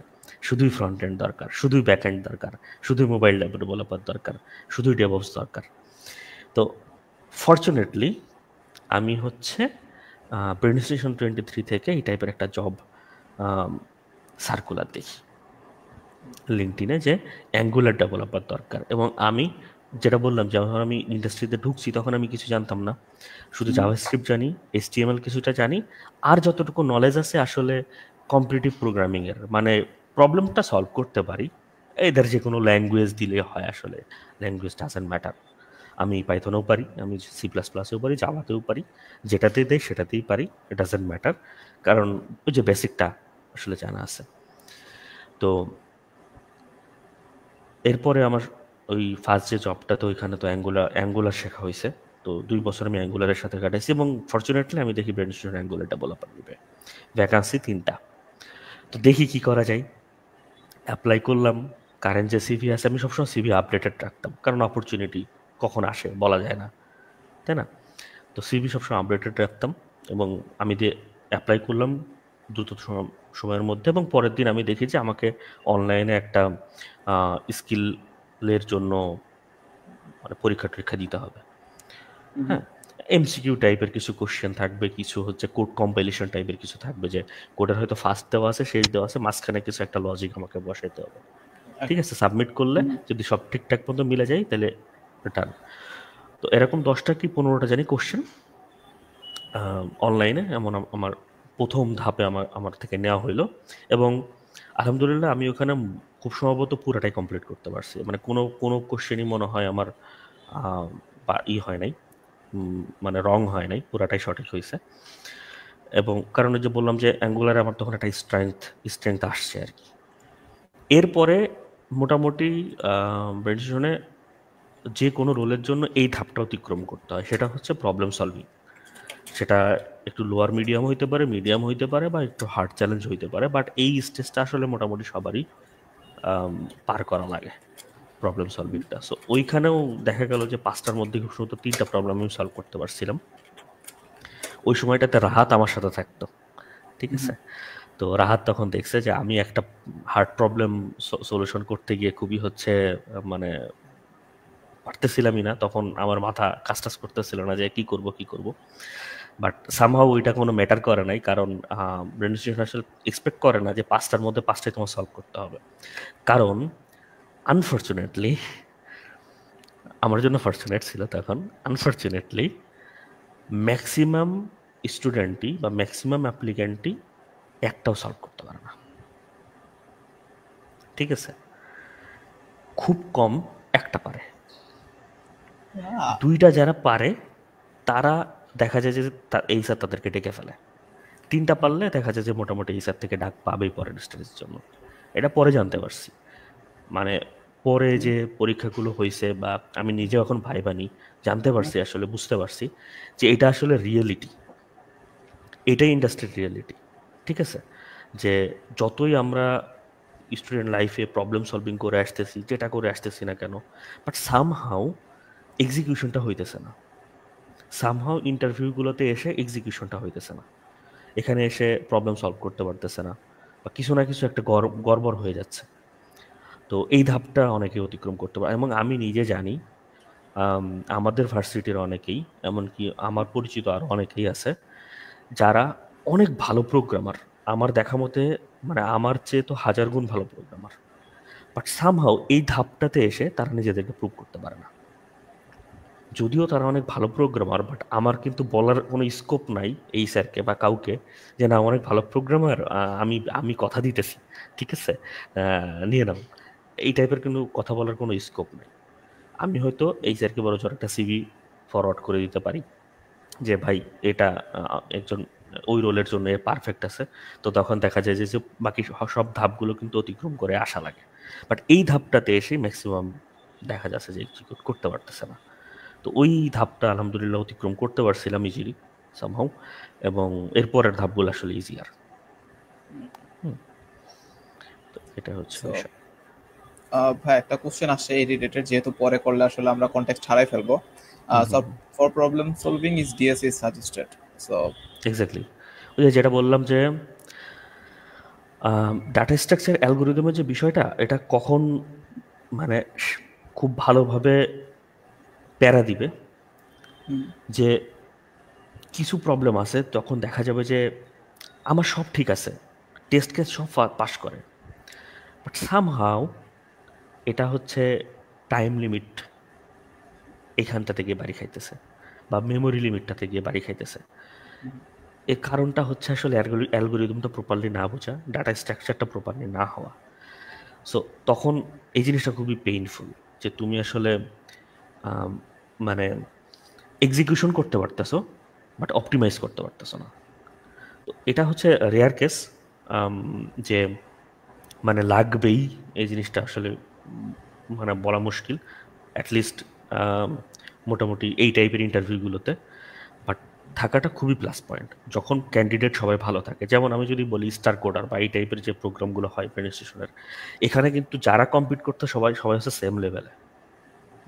তো এই জায়গাটাতে একটু একটু এক্সেপশনাল হওয়াটা খুবই ইম্পর্টেন্ট। বাট আমি আমার যে জায়গাটা বললাম সেটা হয়তো সবাই এক্সপিরিয়েন্স ডেভেলপার, কেউ 7 ইয়ার্স, কেউ 2 ইয়ার্স, কেউ 3 ইয়ার্স, ফ্রেশাররা অ্যাপ্লাই করে নাই। তো ওই জায়গাটাতে একটু ডিফারেন্স সিনারিও ক্রিয়েট হয়। বাট যখন একটা ফ্রেশার কোনো একটা রোল, তখন দেখা যাচ্ছে যে ওভারঅল পুরো বাংলাদেশের সব ইউনিভার্সিটি থেকে 4-5 হাজার স্টুডেন্ট, অলমোস্ট এক ক্যাটাগরির 2,000-2,500 স্টুডেন্ট কিন্তু অ্যাপ্লাই করতেছে, সবাই প্রবলেম সলভিং করতে বসছে। তো তখন এই জিনিসটা একটু মানে ডিফারেন্স ক্রিয়েট করে। হ্যাঁ, এবং আমি যতদূর জানি যে যখন হচ্ছে কিছু কিছু কিছু কিছু সিনারিও আছে যে না বিএস হয়তো 300 জনকে ডাকবে ইন্টারভিউতে, বা শুধু বিএস না, যে কোনো কোম্পানি যখন 300 জনকে ইন্টারভিউতে ডাকবে, বাট হয়তো 4-5টার মধ্যে 4টা প্রবলেম সলভ করে ফেলছে 400 জন, তো কোন 300 জনকে ডাকবে? তখন কিন্তু ইম্পর্টেন্ট হয়ে দাঁড়ায় যে কে কত আগে সাবমিট করছে, কার টাইম, কার হচ্ছে টাইম লিমিটের যে ব্যাপারটা এটা হচ্ছে ভালো, কার মানে এক্সিকিউশনটা সবচেয়ে ভালো হয়েছে। তো ওই জায়গাটাতে এই জিনিসগুলো একটু ফেলে আর কি, ইফেক্টটা ফেলে। বুঝতে পারছি ভাই। সো এরপরে যেটা ছিল যে বর্তমানেও কি সেম অবস্থা, যে হচ্ছে আপনি যেরকম ইন্টারভিউ প্রসেসে গেছিলেন, যেহেতু আপনি এখন নিজেও ভাইবা নেন, সো বর্তমানে কি সেমিস্টারে যাচ্ছে, মানে নাকি কোনো কিছু চেঞ্জ হয়েছে ভাই ভাইবার জন্য বা ইন্টারভিউ প্রসেসে? আচ্ছা আচ্ছা, এইটা হচ্ছে টিম টু টিম ডিপেন্ড করে, মানে ডিফারেন্ট পুরাটা, হ্যাঁ, মানে পুরোটা টিম টু টিম ডিপেন্ডস করে। যেমন আম, আমাদের যতদূর জানি যে কিছু আহ, প্রতি বছর কিছু হচ্ছে সার্কুলার হয়, যেগুলো একদম নোন সার্কুলার, যে প্রত্যেক বছর এই সার্কুলারগুলো হবে, অ্যাটলিস্ট প্যাটার্ন আছে। যেমন ফ্রেশার নেয়, তারপরে হচ্ছে আমাদের যে স্টার কোডার যে প্রোগ্রামগুলো হইতেছে, এখানে ওভারঅল দেখা যায় যে যে সিমিলার টাইপ অফ প্রসেস হইতেছে। বাট ডিফারেন্ট ডিফারেন্ট টিমের জন্য যে মানে ইটা হয়, আহ, যে ধরনের ইন্টারভিউগুলো হয়, এটা দেখা যায় যে যে টিম টু টিম ভ্যারি করে, পুরাটাই ভ্যারি করে। যেমন আমি আমাদের টিমের জন্য হচ্ছে কিছুদিন আগে একটা ইন্টারভিউ প্রসেস হ্যান্ডেল করতে হয়েছিল। ওইখানে দেখা গেছে যে হয়তো আমরা প্রবলেম সলভিং এই ব্যাপারটা আনি নাই, সিভিটা নিয়ে একদম প্রথমেই চলে গেছি হচ্ছে একটা ইনিশিয়াল ডিসকাশনে। সেখানে গিয়ে 1-to-1 10-15 মিনিট কথা বলে বোঝার চেষ্টা করছি যে সে সিভিতে যা লিখছে এটা আসলে অ্যাকুরেট কিনা, ঠিক আছে। তো যখন মনে হয়েছে যে না মানে অ্যাকুরেট এবং সে আমাদের কালচারের সাথে মোটামুটি ফিট করে, তখন আমরা চলে গেছি একটা টাস্ক দিছি, 1 উইকের জন্য হয়তো একটা টাস্ক দেওয়া হয়েছে। সেই টাস্কটা সে এক্সিকিউট করতে পারলে দেন ওই টাস্ক থেকে আমরা কিছু কোশ্চেন করছি পরের স্টেপে, যে সেটা কি মানে সে কীভাবে এক্সিকিউট করছে, কীভাবে থিঙ্ক করছে, অন্য বেটার কী ছিল, এই ব্যাপারগুলো নিয়ে তখন আমরা হয়তো ডিসকাস করার পরে যদি মনে হয়েছে যে হ্যাঁ আমরা এই জিনিসগুলো চাই এবং তার মধ্যেই জিনিসগুলো আছে, তখন দেখা যাচ্ছে যে ডিরেক্টলি আমাদের টিমে তাকে হায়ার করা হয়েছে। তো কিছু কিছু সময় স্পেসিফিক কিছু টিম রিকোয়ারমেন্ট থাকে, হ্যাঁ, তো ওই জায়গাটাতে দেখা যায় যে ইন্টারভিউ যে এটা চেঞ্জ হয়, ওইটা চেঞ্জ হয়। তার মানে এটা হচ্ছে টিম টু টিম ডিফারেন্ট হইতেই পারে যে ইন্টারভিউ প্রসেস। বিশেষ করে এক্সপিরিয়েন্স ডেভেলপারগুলো যেখানে হায়ার করা হয় সেখানে একটু চেঞ্জ হয়, বাট অন্যান্য যে জিনিসগুলো থাকে যেমন স্টার কোডার বললাম বা অন্যান্য ব্রেন স্টেশনের নিজেদের যে ওয়েটা আছে যেখানে হিউজ নাম্বার পার্টিসিপেন্টস অ্যাপ্লাই করে, সেখানে আসলে একটা নির্দিষ্ট প্রসেসের মধ্যে দিয়ে যাইতে হয়, যে না প্রথমে হয়তো প্রবলেম সলভিংটা দিয়ে একটা লার্জ অ্যামাউন্ট অফ পিপল ছাঁটাই করে দিতে হয়, কারণ নাইলে তো আসলে আমি বুঝতে পারবো না। এরপরে হয়তো একটা টেস্ট দেওয়া হয়, এরপরে হয়তো ফিজিক্যালি ডাকা হয়, সারাদিন রাখা হয়, রেখে দেখা হয় যে তার আসলে বিহেভিয়ার কেমন, কালচারালি কেমন ফিট করতেছে, তাই না, কথাবার্তা কেমন, একজনের সাথে আরেকজনের কমিউনিকেশন কেমন হচ্ছে, এই পুরো জিনিসটা দেখে আসলে এক ধরনের মার্কিং টার্কিং করে নেওয়া হয়। বুঝতে পারছি ভাই। আচ্ছা গ্রেট। সো এটা আসলে আমার নিজেরও একটু কোশ্চেন ছিল, সো মোটামুটি সলভ হয়ে গেছে, ভালোই হয়েছে।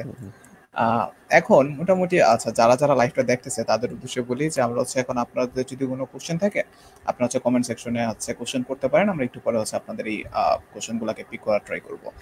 ভাই হচ্ছে আপনাদের যখন পোস্টটা দিয়েছিলাম ওইখানে হচ্ছে কিছু পরিমাণে কোশ্চেন আসছিল আমাদের, যে আপনাকে যদি কোনো কোশ্চেন করতে চাই, সেখানে মোটামুটি হচ্ছে অনেকগুলা কোশ্চেন আসছে।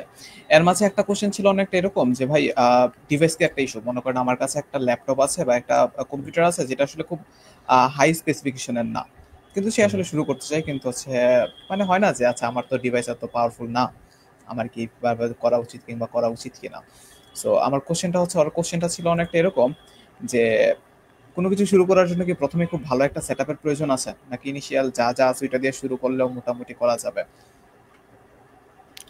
আচ্ছা, ডিভাইসের কথা যদি বলি সেটা হচ্ছে যে শুরু করার জন্য ডিভাইস খুব বেশি গুরুত্বপূর্ণ না শুরু করার জন্য, বাট ভালো কিছু করার জন্য ডিভাইসটা সামটাইমস গুরুত্বপূর্ণ। যেমন আমি সবসময় হচ্ছে বর্তমানে যারা নতুন ডেভেলপমেন্ট সেক্টরে আসছে তাদের একটা জিনিস সাজেস্ট করি, এই সাজেশনটা অনেক অনেক সময় বুমেরাং হইতে পারে, মানে যদি ভালো মতো যদি এক্সিকিউশনটা না হয় তাহলে হয়তো খারাপ হইতে পারে, বাট আমি সবসময় একটা জিনিস সাজেস্ট করি, সেটা হচ্ছে একটা ভালো টুলস ইউজ করা সবসময়। এবং একটা ভালো টুলস রান করতে গেলে দেখা যায় যে একটা মিনিমাম লেভেলের ভালো একটা কনফিগারেশন লাগে। প্রথমে তোমার ম্যাক দরকার নেই, প্রথমে তুমি হচ্ছে লিনাক্সে যাও, ঠিক আছে, লিনাক্সে যাও, সেখানে গিয়ে দরকার হয় প্রথমে মানে ইনিশিয়ালি একটা শুরু করো আর কি, বাট বাট যেটা কি একটা ভালো টুলস ইউজ করো। যেমন যেমন বর্তমানে অনেক ভালো ভালো টুলস আছে যেগুলো যে তোমার যে ডিভাইসে চালাও না কেন ভালো মতো অপটিমাইজ করে নিতে পারে। যেমন আমি সবসময় যেটা করছি সেটা হচ্ছে যে একটা ভালো আইডি সবসময় ইউজ করছি, সেটা জেড ব্রান্ডসের কোনো একটা আইডি হইতে পারে, যেমন ওয়েব ডেভেলপমেন্টের জন্য ওয়েব স্ট্রম এই টাইপের কিছু। হ্যাঁ, তোমরা হয়তো অনেকে ভিএস কোড ইউজ করো, অনেকে হয়তো অন্যান্য টুল ইউজ করো, বাট ওটা কোনো প্রবলেম না। বাট আমার কাছে পার্সোনালি আমার কাছে মনে হয় একটা ভালো আইডি তুমি যদি বর্তমান সময়ে পিক করতে পারো প্রথম থেকে এবং সেটার যদি প্রপারলি ইউটিলাইজ করতে পারো তাহলে কয়েকটা জিনিস তোমার সেফ হবে। একটা ভালো আইডি অনেকটা একটা ফ্রেমওয়ার্কের মতো, মানে ভিএস কোড তোমাকে নর্মালি বলবে না যে কোন জায়গায় কোডে সমস্যা, কোথায় কি না কি, এটা বলবে না, বা অন্যান্য যে এডিটরগুলো আছে এটা কিন্তু বলবে না। বাট ওয়েবস্ট্রিম ইউজ করলে বাই ডিফল্ট কিছু ফিচার আছে যেগুলো তোমাকে বলে দিবে যে না কোডের এখানে স্পেস আছে এক্সট্রা, এটা বাদ দাও, ওইখানে হচ্ছে এক্সট্রা ইম্পোর্ট করে ফেলছো, এটা বাদ দাও, ওই ভেরিয়েবলটা তুমি ইউজ করতেছো না, এটা বাদ দাও, একটা ভেরিয়েবল এক্সট্রা ইউজ করতেছো, এটা বাদ দাও। হ্যাঁ, বা ডুপ্লিকেট আছে তোমার কোডে যে কোডটা তুমি লিখলা সিমিলার কোড আমি দেখতে পারতেছি অমুক ফাইলেও লিখছো, তাইলে এক কাজ করো, এই দুইটারে অপটিমাইজ করো, দুই জায়গায় একই কোড না লিখে এমন একটা জায়গায় লেখো যে দুইটা শেয়ার করো। ঠিক আছে? তো এই যে যে যে যে সাজেশনটা, এই সাজেশনটা সুন্দর মতো দেখা যাচ্ছে আইডিতে পাওয়া যাবে। ঠিক আছে?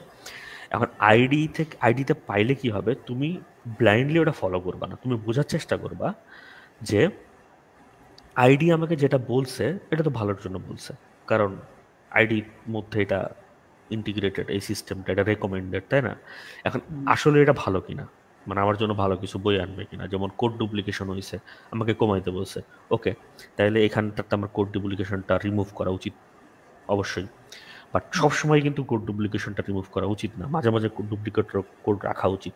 সো তোমার এখান থেকে ডিসিশন নিতে হবে যে আমি কোথায় ডুপ্লিকেট রাখবো, কোথায় ডুপ্লিকেট রাখবো না। তো বাট একটা ভালো আইডি যেটা করবে তোমাকে এই সাজেশনটা দিবে, যেটা তুমি একটা রেগুলার টেক্সট এডিটরে পাবো না। ঠিক আছে?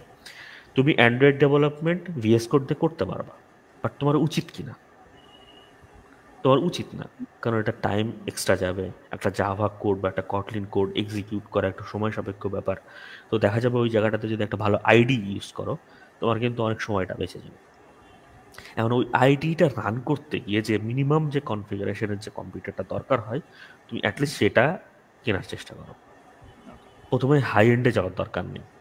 হ্যাঁ, তোমার যদি মনে হয় যে না, তোমার পাশাপাশি মানে জেটব্রেনের রাইডার সি শার্প চালানোর জন্য ইসের জন্য ওয়েব স্টর্ম ওয়েব ডেভেলপমেন্টের জন্য, একই সাথে মোবাইল অ্যাপ ডেভেলপমেন্টের জন্য তোমার অ্যান্ড্রয়েড স্টুডিও, তিনটা জিনিস তুমি তোমার হচ্ছে ইউজ করতে হবে। হয়তো তুমি একটা প্রজেক্টে কাজ করতেছো যেখানে ফ্রন্ট এন্ড লাগতেছে, ব্যাক এন্ড লাগতেছে, আবার মোবাইল অ্যাপও লাগতেছে।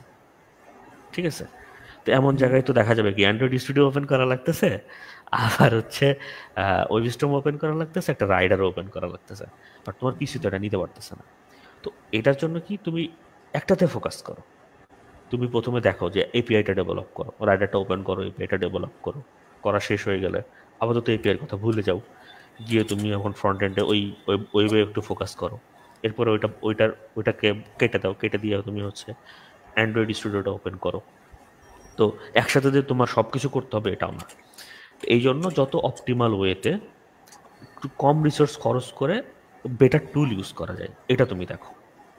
এটা হচ্ছে আমার সাজেশন। সো রেদার দেন একটা কম্পিউটার, হয়তো তুমি বর্তমান সময়ে কম্পিউটার মানে দুইটা হয়তো একটা 4 জিবি সাথে একটা 4 জিবি মেমোরি এতটাও এক্সপেন্সিভ না। তুমি যদি মোটামুটি এক সপ্তাহের বার্গারের বিলটা বাঁচাইতে পারো, বা বন্ধুদের সাথে হ্যাং আউটের বিলটা যদি একটু বাঁচাইতে পারো, তুমি আসলে অনেকটাই একটা র্যাম কেনার মতো ক্যাপাবিলিটি অর্জন করবা। ঠিক আছে? তো এই জায়গাটাতে দেখা যায় তুমি একটু ধৈর্য ধরো, ধরে একটা মিনিমাম রিকোয়ারমেন্ট ফিল আপ করে এমন একটা পিসি বিল্ড করো বা একটা ল্যাপটপ কিনো। এটা লং রানে তোমাকে ভালো একটা রেজাল্ট দিবে, রাদার দ্যান হ্যাং ট্যাং করে মাথা চাপাইতে থাকা। আচ্ছা। সো ভাই, এখন হচ্ছে আপনার এই কথা শুনে একটা মনে আসলো যে মোস্ট ডিমান্ডিং একটা কোশ্চেন, যেটা আসলে সরাসরি আমার কাছেও আসে, আমি নিজেও আসলে কনফিউজ। আপনি যেহেতু মোটামুটি অনেকদিন ধরে ইন্ডাস্ট্রিতে আছেন এবং কাজ করতেছেন, সেটা হচ্ছে যে বর্তমানে তো জানেন যে কি বলে এআই আসলে সব মানে প্রোগ্রামিং ফিল্ডে হিউজ পরিমাণ ইউজ হইতেছে। সো নতুন একটা টার্মও চলে আসছে, ভাইব কোডিং। সো অনেকে আসলে ডেভেলপমেন্টে যারা আসে তারা হচ্ছে কোড হচ্ছে এআই দিয়ে অনেকটা জেনারেট করে ফেলতেছে। তো এইটা নিয়ে আপনার ধারণা কি, কিংবা ইন্ডাস্ট্রিতে কি চলতেছে? বিকজ আপনি তো যেহেতু ইন্ডাস্ট্রিতে আছেন আপনি জানেন। সো ভাইব কোডিং কিংবা হচ্ছে এআই জেনারেটেড কোড ইউজ করা কতটুকু সেফ, কিংবা করা উচিত কিনা? আচ্ছা, এখানে ইন্টারেস্টিং একটা ফ্যাক্ট যদি বলি, ফার্স্ট অফ অল যে ইন্ডাস্ট্রিকে এআই খেয়ে দিবে, এই ধারণা আমি শুধু ইন্ডাস্ট্রির বাইরেই বেশি দেখতেছি।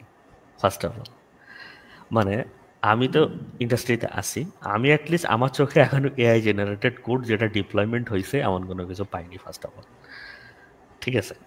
এটা এটা হচ্ছে মোর অফ মার্কেটিং, তারপরে অন্যান্য অন্যান্য জিনিস হইতে পারে, বাট এখনো পর্যন্ত আমার চোখে একটা ফুল অ্যাপ্লিকেশন যেটা হচ্ছে এআই দিয়ে তৈরি করা হয়েছে ফুললি, এবং সেটা ডিপ্লয়মেন্টে গেছে এমন এখনো পর্যন্ত আমার চোখে অ্যাটলিস্ট পড়া নাই। তো যে যে জায়গা থেকে আমি বলতে পারি যে হ্যাঁ, এআই যে জব টপ খাইয়ে দিবে এটা এখনো পর্যন্ত ট্রু না, কারণ এখনো পর্যন্ত আমরা কোড লিখতেছি। যদি আমার কোডটা এআই লিখে দিতে পারে, আমার যে স্বস্তি আর কেউ পাবে না। ঠিক আছে?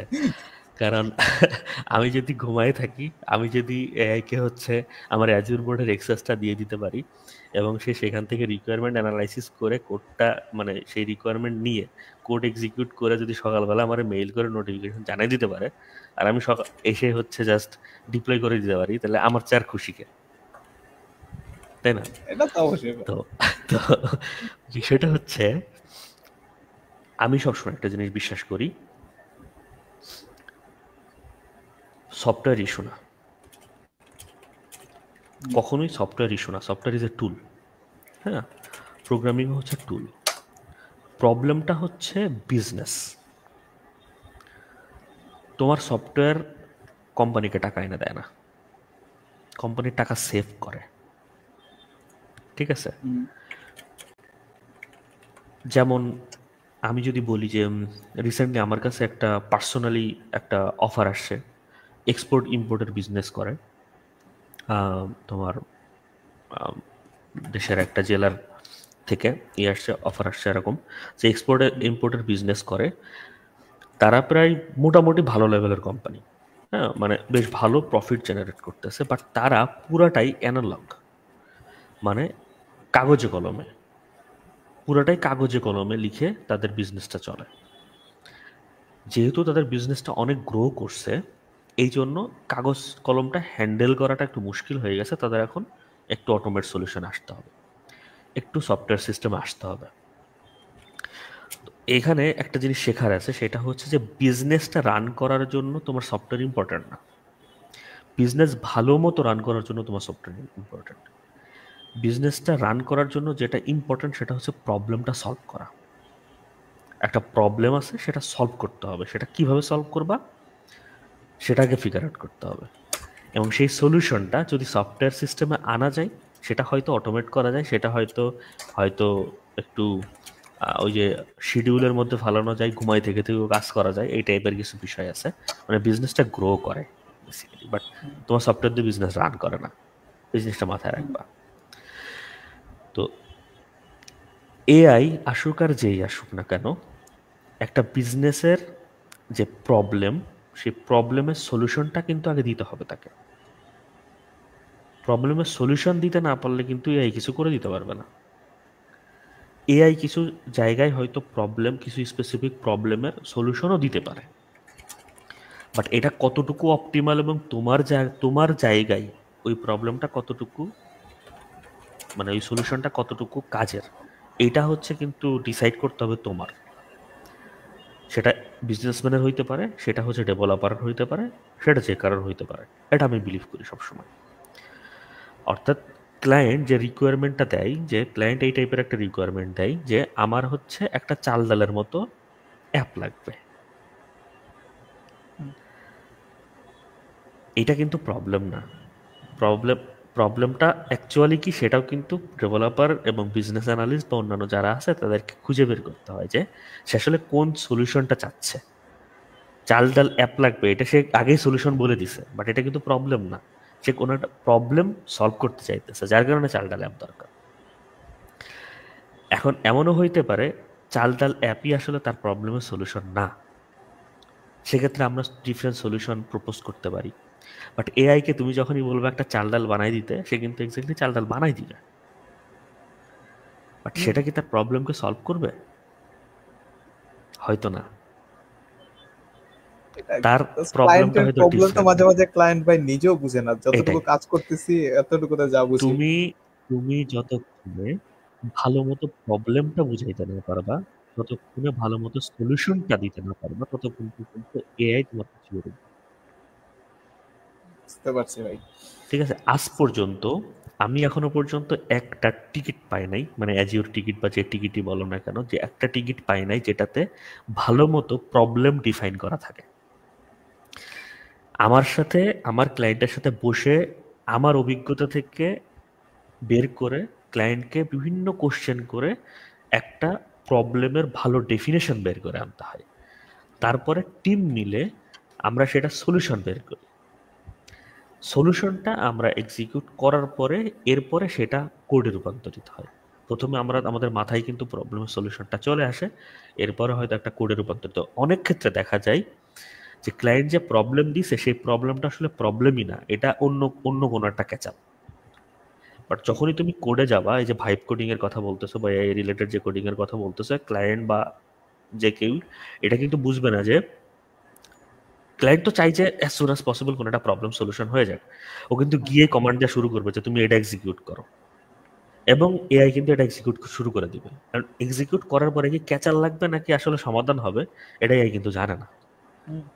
যদি ক্যাচার লাগে সে আবার ঘুরে আসবে সেই সফটওয়্যার ইঞ্জিনিয়ারের কাছে, যে এই ক্যাচার লাগছে, আমি এখন সরাইতে পারতেছি না। ঠিক আছে, কারণ একজন সিনিয়র সফটওয়্যার ইঞ্জিনিয়ার বা একজন টিম লিড, একটা প্রজেক্ট ম্যানেজার, একজন টেক লিড, সেই ভালো জানে এখানে কোন টেকনোলজি কোনভাবে ইউজ করা উচিত, কোন প্রবলেমের কোন সলিউশনটা হওয়া উচিত, তার অভিজ্ঞতা থেকে সে ভালো মতো জানে। ঠিক আছে, তো এইটা হচ্ছে আমার কথা, এবং এটা নিয়ে অরিহর কিছু নাই।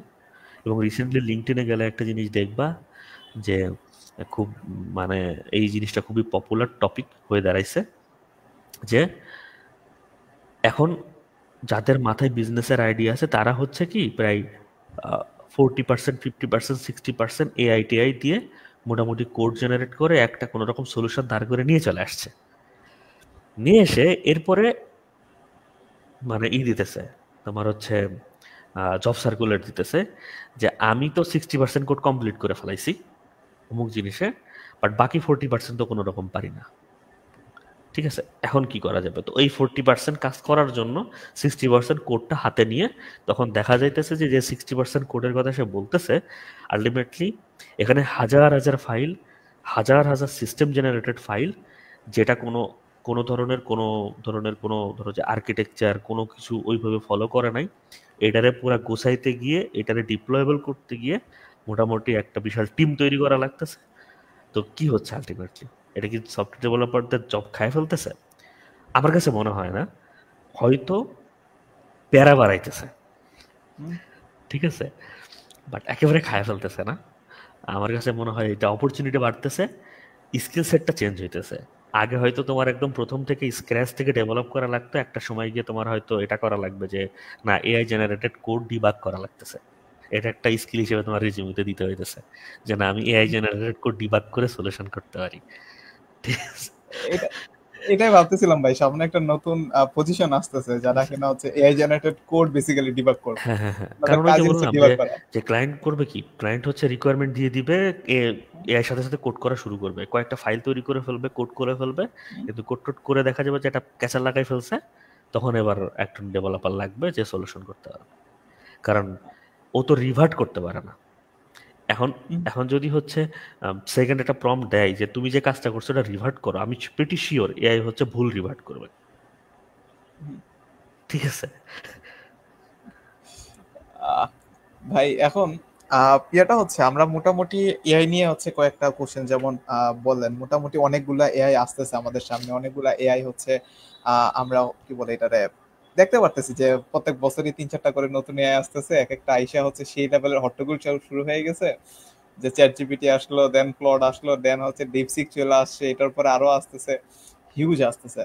তো আপনার কি মনে হইতেছে পার্সোনালি এখন, যে আমাদের কি আসলে মানে এরকম হওয়া উচিত যে আচ্ছা আমি বেসিক লেভেলের জিনিসপত্র জানি, আমি হয়তো বা 1-1.5 মাস হচ্ছে মোটামুটি বেসিক যা যা জানা দরকার আমি বেসিকটা জানি, এখন কি আমার আস্তে আস্তে ইয়ের দিকে শিফট হয়ে যাওয়া উচিত, যে আচ্ছা আমি এখন এআই জেনারেটেড কোডও ইউজ করতেছি, আমার কোডও ইউজ করতেছি, দুইটা মিলায় মিলায় কোড করতেছি, এটা কি বেটার অ্যাপ্রোচ নাকি নিজেরই করা উচিত, কোনটা দিকে যেতেছে? আচ্ছা, এখানে আমি সবসময় হাইব্রিড সিস্টেম ফলো করার কথা বলবো। সেটা হচ্ছে প্রথমে নিজে এক্সিকিউট করা জুনিয়র লেভেলে, অ্যাটলিস্ট আমি যেটা বলি, নিজে প্রথমে একটা সলিউশনে আসা, এসে হচ্ছে কোপাইলট বা চ্যাট জিপিটি যেটাই বলো না কেন তাকে আসলে হচ্ছে ওই ওই কোডে কি ভুল আছে বা কোথায় কোথায় অপটিমাইজ করা যাইতে পারে এই ব্যাপারটা হচ্ছে তাকে আস্ক করা। সে একটা অপটিমাইজ করা কোড দিবে, সেটা ভুল হইতে পারে, সঠিক হইতে পারে, কারণ আমি অনেকবার দেখছি আমি একদম ফুল ফিচারওয়ালা একটা কোড দিয়ে দিছি, ও অপটিমাইজ করে কোডের মেন উদ্দেশ্য চেঞ্জ করে ফেলেছে। ঠিক আছে, মানে আমি যেটা চাইতেছি ওইটাই আর আসতেছে না, ওই ওই ওই জিনিসটা রিটার্ন করে না। সে খুব সুন্দর অপটিমাইজ করছে, আমার 500 লাইনের কোড 250 লাইন করে দিছে, বাট আমি যা চাইতেছি সেটা আর হচ্ছে না, এমন হয়েছে।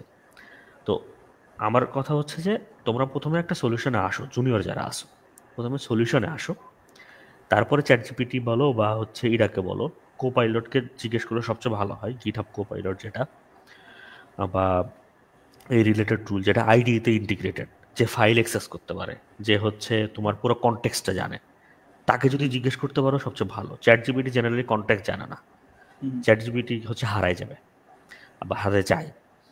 সো কোপাইলটকে যদি তুমি হচ্ছে ওই তোমার ওই ফাইলটা বা ওই রিলেটেড যদি কোডটা রেফার করো, যে আচ্ছা ওই যে যে এই যে মেথডটা আমি লিখছি, দেখো তো এটা অপটিমাইজ করা যায় কিনা কোনোভাবে। তো ও করবে কি, তোমাকে একটা অপটিমাল সলিউশন সাজেস্ট করবে। তুমি যদি দেখো যে না আসলে অপটিমাল, তো তুমি এটা অ্যাকসেপ্ট করতে পারো। শুধু অ্যাকসেপ্ট করলেই হবে না, তুমি দেখবা যে আসলে কোন অ্যাপ্রোচটা সে ফলো করছে অপটিমাল করতে গেলে। তুমি যদি না বুঝো তাহলে চ্যাট জিপিটিকে আবার জিজ্ঞেস করবা যে কেন তুমি এই ওয়েতে অপটিমাল করলা। হ্যাঁ, মানে এখানে যে আমার যে কোডটা ছিল এটা বাদ দিছো কেন, এটাকে রিফ্যাক্টর এখানে কেন করছো, এটা যদি জিজ্ঞেস করো তাহলে ও তোমার একটা খুব ভালো টিচার হয়ে যাবে। ও তোমাকে বলবে যে আচ্ছা এটা এই কারণে করছে, এটা এই কারণে করছে, এটা আননেসেসারি। হ্যাঁ, এটা এখানে রিপিটিটিভ কাজ হয়। এখানে হচ্ছে তুমি হয়তো ম্যাপ ইউজ করছো, তোমার হয়তো ফরিস ইউজ করলে হয়। ম্যাপ বেহুদা হচ্ছে আর একটা আর অ্যারে রিটার্ন করে, ফরিস এটা করে না, তোমার মেমোরিতে একটা এক্সট্রা জায়গা যাবে না। এমন অনেক অপটিমাল সলিউশন ও প্রোভাইড করবে। ঠিক আছে, তো সেখান থেকে নিজেকে একটু লার্ন করা। আর সিনিয়র যারা আছে তারা হচ্ছে কি করবে, একটু সিনিয়র যারা মোটামুটি ইন্ডাস্ট্রিতে 2-3 বছর হচ্ছে ঢুকে গেছে, তারা তারা যেটা করতে পারে সেটা হয়তো আম, আ, একটু পিয়ার টু পিয়ার প্রোগ্রামিং করতে পারে অনেকটা। সেটা হচ্ছে কি যে আহ, মানে ভালো মতো রিকোয়ারমেন্টটা বলে দিতে পারে। প্রথম দিকে হয়তো জুনিয়ররা এটা পারবে না, যেটা বললাম যে ক্লায়েন্টই ভালো মতো রিকোয়ারমেন্ট জানে না, যার বিজনেস সেই রিকোয়ারমেন্ট ভালো মতো বলতে পারে না। তো নিজে একটু ভালো মতো রিকোয়ারমেন্ট বলে দেওয়া, সেই রিকোয়ারমেন্ট অনুযায়ী একটা হয়তো সুডো কোড জেনারেট করতে বলে দেওয়া। হ্যাঁ, দেন সুডো কোড যখন জেনারেট করবে তখন নিজে থেকে ওই সুডো কোডগুলো ফিল আপ করার চেষ্টা করা। তারপরে আবার কোপাইলটকে বলা, ঠিক আছে আমি তো হচ্ছে এই কোডটা করছি, তাহলে এখন দেখো এখানে কোনো অপটিমাল কোনো কিছু আছে কিনা, এখানে একটু টেস্ট কোডটা জেনারেট করে দাও, এটা টেস্ট করার ওয়ে কি কি হইতে পারে। হ্যাঁ, আমার এই কোডটা কি প্রপারলি কাজ করে কিনা। হ্যাঁ, তুমি নর্মালি হয়তো নিজে টেস্ট কোড জেনারেট করতে গেলে যেটা হয় যে সব ওয়েতে টেস্ট করার সব ধরনের মানে পসিবিলিটি মাথায় আসে না। বাট এআই হয়তো তোমাকে খুব অনেকগুলো মানে আহ, বলে দিতে পারে, ওয়ে বলে দিতে পারে যে তুমি এই ওয়েতে টেস্ট করতে পারো, তো তুমি ওই ওয়ে ধরে ধরে টেস্ট করতে পারো। সো এটা একটা ভালো উপায় এআই এর সাথে কোঅপারেটিভলি কাজ করা। হ্যাঁ, এতে করে মানে মার্জিন অফ এররটা কমে যায়। ঠিক আছে, আগে যেটা হয়তো আমাদের দেখা যেত যে পুরোটা ডিপ্লয় করার পরে এই প্রবলেমগুলো বেশি ফেস করতে হইতো, বাট সেখান থেকে কমে এসে দেখা যাবে যে অনেকটা ডেভেলপমেন্টের সময় এই মার্জিন অফ এররগুলো অনেকটাই অনেকটাই কমে আসতেছে। বাট ওকেও পুরোপুরি কাজ করতে দেওয়া উচিত না, সেক্ষেত্রে তোমার চিন্তার জায়গাটা চলে যাবে। আবার নিজেরও পুরোপুরি করা উচিত না, কারণ বর্তমান সময়ে এটা আসলে আমার কাছে মনে হয় হুদা এক্সট্রা কাজ, যে কাজটা তুমি ওখানে করাইতে পারবা। নিজে একটা সলিউশনে আসো, তার মানে তুমি কনটেক্সটটা বুঝলা, এরপরে হচ্ছে ওকে একটু অপটিমাল সলিউশন দিতে পারো, তখন দেখা যাবে নিজে কিছু লার্ন করতে পারবা যে আসলে কোন ওয়েতে অপটিমাইজ করছে, যেটা হয়তো তুমি কাজ করতে করতে করতে আরো 2 বছর পরে গিয়ে বুঝতা যে আচ্ছা ওই কোডটা আমি এমনি অপটিমাইজ করতে পারতাম। ঠিক আছে, আচ্ছা। সো ভাই এখন যদি আমরা হচ্ছে মোটামুটি আমাদের পুরো প্রোগ্রামের মোটামুটি হচ্ছে এখন শেষের দিকে আছি, কিছু পরিমাণে ছোটখাটো কোশ্চেন এন্ড আনসার সেশন দিয়ে আমরা হচ্ছে প্রোগ্রামটাকে শেষ করে দিব। অলরেডি আমরা 1 ঘন্টা 10 মিনিট পার করে ফেলছি, কিভাবে শেষ হয়েছে এটা আসলে আমি নিজেও বুঝি নাই। সো সবার ফার্স্টে যেটা আমরা কমেন্ট সেকশন থেকে আস্তে আস্তে কোশ্চেন নেওয়া শুরু করি। কয়েকটা কমেন্ট আছে, সবার ফার্স্টে এটা হচ্ছে from your experience, which domain offer better long-term growth and salary potential, web development or cloud plus DevOps? So জিহাদের কোশ্চেনটা আসলে আমাকেও করছিল যে আসলে কোন ফিল্ডটা ফিউচারে গ্রোথ ভালো থাকতে পারে। সো এটা যদি আপনি হচ্ছে আপনার পার্ট থেকে একটু আচ্ছা বলতেন। আচ্ছা, এখানে একটা মিস কনসেপশন আছে, আমি বলবো। আমরা আসলে আমি আমি খুব কমনলি এটা দেখছি যে মানে ইউনিভার্সিটি যারা পড়ে তাদের মধ্যে এই ধারণাটা বদ্ধমূল যে ওয়েব ডেভেলপমেন্ট খুব সম্ভবত ডিফারেন্ট কিছু একটা। ঠিক আছে, অ্যাকচুয়ালি সফটওয়্যার রিলেটেড যা কিছু আছে পুরোটাই সফটওয়্যার ডেভেলপমেন্টের পার্ট। Okay. সেটা হইতে পারে ওয়েবে করতেছো, সেটা হইতে পারে মোবাইলে করতেছো, সেটা হুম, হইতে পারে ডেস্কটপ ডেভেলপমেন্ট করতেছো, যা ইচ্ছা তাই।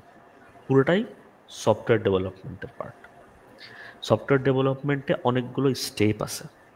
হুম, একদম প্রথম যে স্টেপটা সফটওয়্যার ডেভেলপমেন্টের একদম শুরু থেকে যদি বলি, বিজনেস অ্যানালিস্ট বা বিজনেসটাকে বোঝা, এটা এখন একটা আলাদা রোল হয়ে গেছে। বিজনেসটা হুম, আলাদা বোঝার জন্য আলাদা দেশের জন্য বিজনেস অ্যানালিস্ট আলাদা হায়ার করা হয়।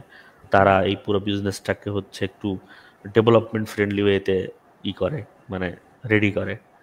এরপরে যেটা আসে সেটা হচ্ছে হয়তো টেক লিড বা এই টাইপের জিনিসপত্র আসে, যারা কিনা একটা একটা টিমকে লিড, মানে একটা টিমের হচ্ছে টেক রিলেটেড যে পুরো জিনিস তার মাথায় থাকে, সেখান থেকে সাজেশন দিতে পারে। হুম, এক্সপিরিয়েন্স একজন ডেভেলপার হয়। এরপরে জেনারেলি টিম লিড থাকে, সে টিম লিড হইতে পারে সিনিয়র সফটওয়্যার ইঞ্জিনিয়ার বা এই টাইপের কিছু একটা। বাট যেটা আমি বলতে চাইতেছি সেটা হচ্ছে একটা সফটওয়্যারের অনেকগুলো ফেজ আছে। ফেজটা হচ্ছে যে প্রথমে আর্কিটেকচার, একটা বাড়ি বানাইতে গেলে কি করতে হয়, প্রথমে তোমার সয়েল অ্যানালাইসিস করতে হয়, যে যেখানে বাড়ি বানাচ্ছ সেই সেই জায়গাটা কেমন। তো তোমার প্রথমে এই জিনিসটা দেখতে হয় হুম, যে যে টেকনোলজি ইউজ করতেছো এটা সুইটেবল কিনা। টেকনোলজিটা চুজ করা হয়ে গেলে তোমার হয়তো ডিসিশন নিতে হয় যে আর্কিটেকচারটা কেমন হবে, যে এই জায়গাতে এই বিজনেসের জন্য কোন ধরনের আর্কিটেকচারটা ইম্পর্টেন্ট। এখানে আর্কিটেকচার বলতে আমরা জুনিয়র যারা আছি তারা অনেকে এটা ভুল বুঝে থাকি, তারা মনে করি ফোল্ডার স্ট্রাকচার। না, ফোল্ডার স্ট্রাকচার আর্কিটেকচার না, ঠিক আছে, part of architecture, but folder structure কিন্তু আর্কিটেকচার না। আর্কিটেকচার একটা ভাস্ট ব্যাপার আর কি। যেমন হুম, তোমার ক্লাউডটাকে তুমি হচ্ছে কিভাবে সাজাবা, তোমার কোন কোন কিভাবে জিনিসটাকে সার্ভ করবা, কিভাবে ডিপ্লয় করবা, হ্যাঁ, এই পুরো মানে পুরো একটা ইনফ্রাস্ট্রাকচারের যে সেটিংটা, এটাই আসলে হচ্ছে তোমার আর্কিটেকচারাল পার্ট, ঠিক আছে। তো এইটার মধ্যে আসলে চলে আসে কি, ডেভঅপসের ব্যাপার চলে আসে, সব কিছু চলে আসে, যে ক্লাউড ডেভঅপস যেটাই বলো না কেন, আহ, পুরো জিনিসটা আসলে এটার মধ্যে, এটা একটা ফেজ। সফটওয়্যার ডেভেলপমেন্ট বা ওয়েব ডেভেলপমেন্টের একটা ফেজ কিন্তু এটা। হুম, তুমি একজন ফুল স্ট্যাক ওয়েব ডেভেলপার, এর মানে এই না যে তুমি শুধু এপিআই লিখতে পারো আর শুধু হচ্ছে এইচটিএমএল সিএসএস দিয়ে ফ্রন্ট এন্ড লিখে এপিআই কল করতে পারো। ফুল স্ট্যাক ডেভেলপার এটা বলতে আসলে মিন করে তোমার আসলে ফুল সাইকেলটা সম্পর্কে নলেজ আছে। তুমি আর্কিটেক্ট করতে পারো, তুমি ফ্রন্ট এন্ডে কাজ করতে পারো, তুমি ব্যাক এন্ডে কাজ করতে পারো, সেটাকে ডিপ্লয়েবল করতে পারো, ডিপ্লয় করতে পারো। হ্যাঁ, সেই যখন হচ্ছে আমরা বলতেছি ডেভেলপমেন্টের যে ব্যাপারটা, সেটা হচ্ছে যখন তুমি ফ্রন্ট এন্ড ব্যাক এন্ডের যে কোডটা লিখতেছো, এরপরে ডিপ্লয়মেন্টের যে ব্যাপারটাতে চলে যাইতেছে, তখন সেটা হচ্ছে ডেভঅপস। এটা part of web development, but এখন আমরা হয়তো এটা ডিফারেন্ট করে চিন্তা করতেছি যে ডেভঅপস আলাদা জিনিস, ঠিক আছে। হুম, তো এটা হচ্ছে প্রথম মাথায় নিতে হবে যে ওয়েব ডেভেলপমেন্ট, ডেভঅপস এই দুটা কিন্তু এমন আলাদা জিনিস না যে হচ্ছে তোমার তোমাকে ডিফারেন্ট ওয়েতে চিন্তা করতে হবে। হ্যাঁ, ডেভঅপস এখন আলাদা একটা রোল হয়েছে, যেমন ফ্রন্ট এন্ড ব্যাক এন্ড আলাদা একটা রোল হয়েছে।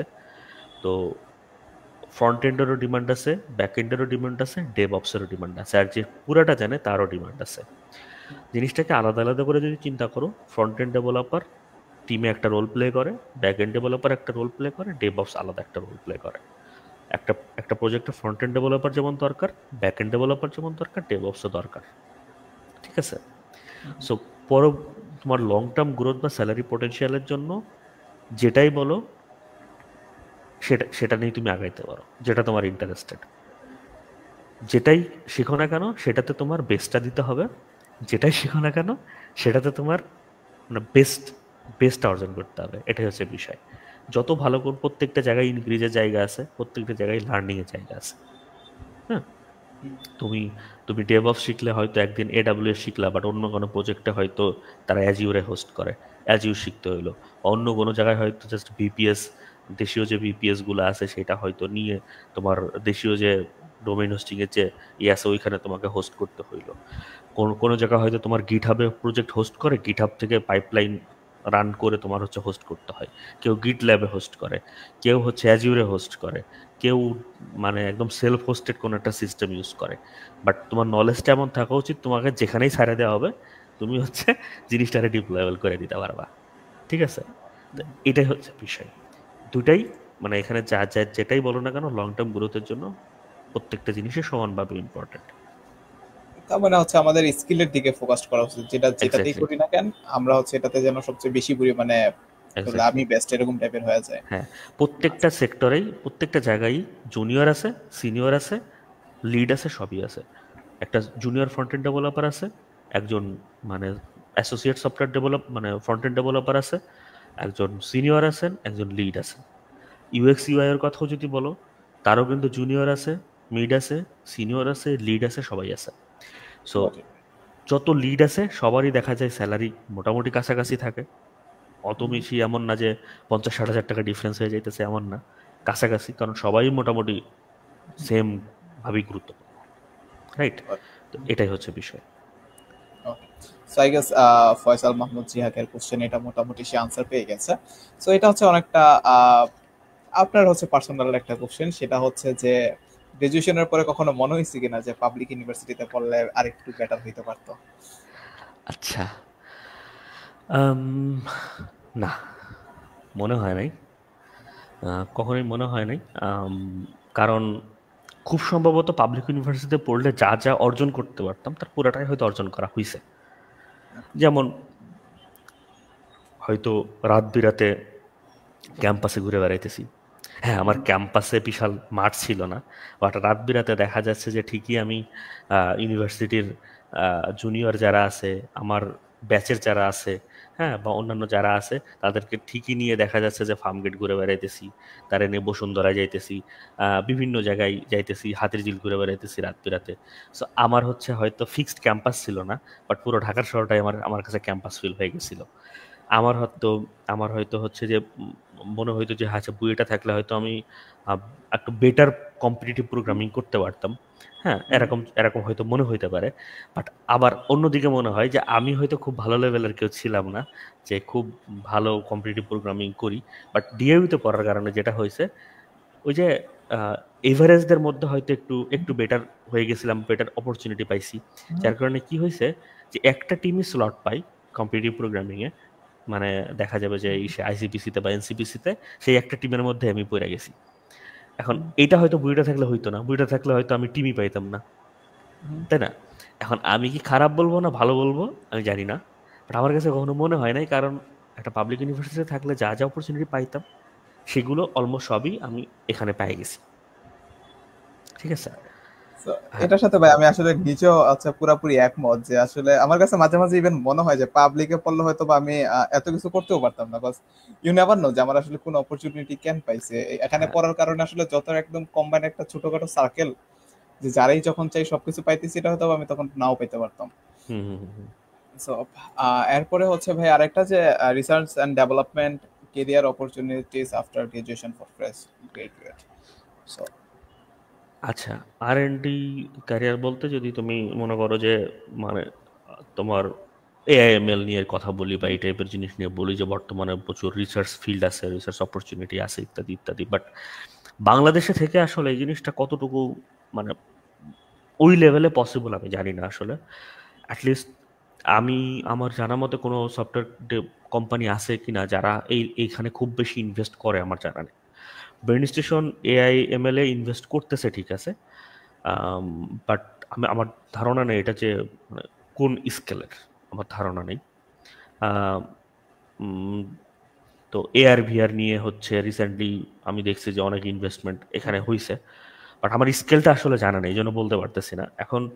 আম, হাতে গোনা কয়েকটা কোম্পানি হয়তো এইগুলাতে ইনভেস্ট করে বা ইনভেস্ট করছে, বাট অ্যাকচুয়ালি ওটার স্কেলটা জানি না, ওটার স্কোপটা জানি না, বা ওটার উদ্দেশ্যও জানি না। এই জন্য বলতে পারতেছি না যে কি অবস্থা ইউনিভার্সিটিগুলোতে। তো রিসার্চের অবস্থা জানোই, যে আসলে এখানে কোন টাইপের রিসার্চ হচ্ছে, সে পাবলিক হোক, প্রাইভেট হোক, বা কোথায় হোক, যে যেখানেই হোক না কেন, পার্সোনালি কিছু করা যাইতে পারে। সেটা হয়তো একটা আইসোলেটেড এনভায়রনমেন্টে হবে, হয়তো তুমি তোমার কাছে ভালো কোনো জিপিইউ নাই যে তুমি এআই মডেল রান করে উড়াই দিতে পারবা, এরকম কোনো অপরচুনিটি হয়তো পাবা না। তো এই সমস্ত জিনিসের জন্য আমার কাছে মনে হয় যে তোমার যদি একটু বেটার কোনো ইউনিভার্সিটি যাইতে পারো বাইরে মাস্টার্স বা পিএইচডির জন্য, পার্সোনালি আমার কাছে মনে হয় যে এটা ভালো। মানে দেশে থাকার চেয়ে যদি আলটিমেটলি R&D তোমার হচ্ছে মেন উদ্দেশ্য হয়, মানে অ্যাটলিস্ট গবেষণা করে তুমি যদি কিছু উড়াই টুরাই দিতে না পারো তাইলে আসলে মেইন অ্যাচিভমেন্টটা হবে না। হ্যাঁ, মানে অ্যাটলিস্ট এই সমস্ত সেক্টরে এখন এখন যে সমস্ত আইসোলেটেড এনভায়রনমেন্টগুলো আছে সেখানে হয়তো লিমিটেড ক্যাপাসিটিতে তুমি অনেক কিছু ট্রেন্ড করাইতে পারবা। গুগলে বেশ কিছু তোমাকে ক্লাউড ক্লাউড ভাড়া টাড়া দিবে, অনেক কস্টলি, বাট পারবা কিছু জিনিস। বাট ওইটাতে ওই যে ফিলটা পাবা না। তোমার সামনে একটা জিপিইউ থাকবে, ভাঙ্কা টাঙ্কা ঘুরবে, হ্যাঁ, মানে সেটা দেখে মজা টজা পাবা। এরকম যদি করতে চাও তাইলে আমার কাছে মনে হয় যে একটু বেটার জায়গায় যাওয়াটা বেটার। আর আমি যেটা বলছি যে গবেষণার জন্য একটু স্যারদের সাথে কন্ট্যাক্ট করাটা বেটার। আর এই রিলেটেড ফিল্ডে সম্রাট স্যারও বেশ ভালো আহ, কাজ করছেন আমি যতদূর জানি। তো তোমরা চাইলে হচ্ছে স্যারের সাথেও আলোচনা করতে পারো, স্যারকে নক টক দিয়ে জিজ্ঞেস করতে পারো রিয়েলি যদি এই ধরনের কোনো ইন্টারেস্ট তোমাদের থাকে। ইতিমধ্যে যদি দুই একটা পেপার টেপার নিয়ে কাজ টাজ করে থাকো, কনফারেন্স হোক বা যেটাই হোক না কেন, তাহলে স্যারের সাথে হয়তো ডিসকাস করতে পারো। স্যার যদি সময় পাই, আমি শিওর যে স্যার এই ব্যাপারটাতে কখনোই মানে হেল্প না করে থাকবে না। ঠিক আছে, ওকে ভাই। আচ্ছা, সো আর ভাই আমরা হচ্ছে আর মাত্র দুইটা কোশ্চেন নিব। দুইটা কোশ্চেন নিয়ে আসলে লাইভ অনেক বড় হ্যাঁ হয়ে হ্যাঁ যেতেছে, আমরা হিউজ পরিমাণে শেষ করে ফেলতেছি। আমরা এখনই শেষ করে হ্যাঁ ফেলতেছি। সেটা হচ্ছে একটা কমন কোশ্চেন বারবার আসতেছে, সেটা হচ্ছে ফ্রেশার থাকলে কোন জবের জন্য, মানে কি কি স্কিল থাকলে তার জবের জন্য আগানো উচিত। আর সিমিলার টাইপের একটা কোশ্চেন, সেটা হচ্ছে যে হুম। স্কিলের জন্য কেমন কি করা উচিত। আচ্ছা, আমি যেটা বলছি যে আমার আহামরি টেকনিক্যাল স্কিল যে আহামরি ছিল এটা না, বাট আমার যে সময়টা সেটা আলাদা জিনিস। তখন এআইটি এইভাবে বুম টুম করে নাই, এটা করে নাই, সেটা করে নাই, অনেক ব্যাপার স্যাপার আছে। বাট আমার কাছে যেটা সবসময় ফিল হয়, অ্যাটলিস্ট মানে এন্ট্রি লেভেল জবের জন্য এখনো পর্যন্ত দুইটা জিনিস আমি খুব কম পাইছি ডেভেলপ মানে স্টুডেন্টদের মধ্যে। একটা হচ্ছে কমন সেন্স, আর 2 নম্বর হচ্ছে কনফিডেন্স। ঠিক আছে, এখন কমন সেন্স আর কনফিডেন্স ব্যাপারটা কি, সেটা হচ্ছে যে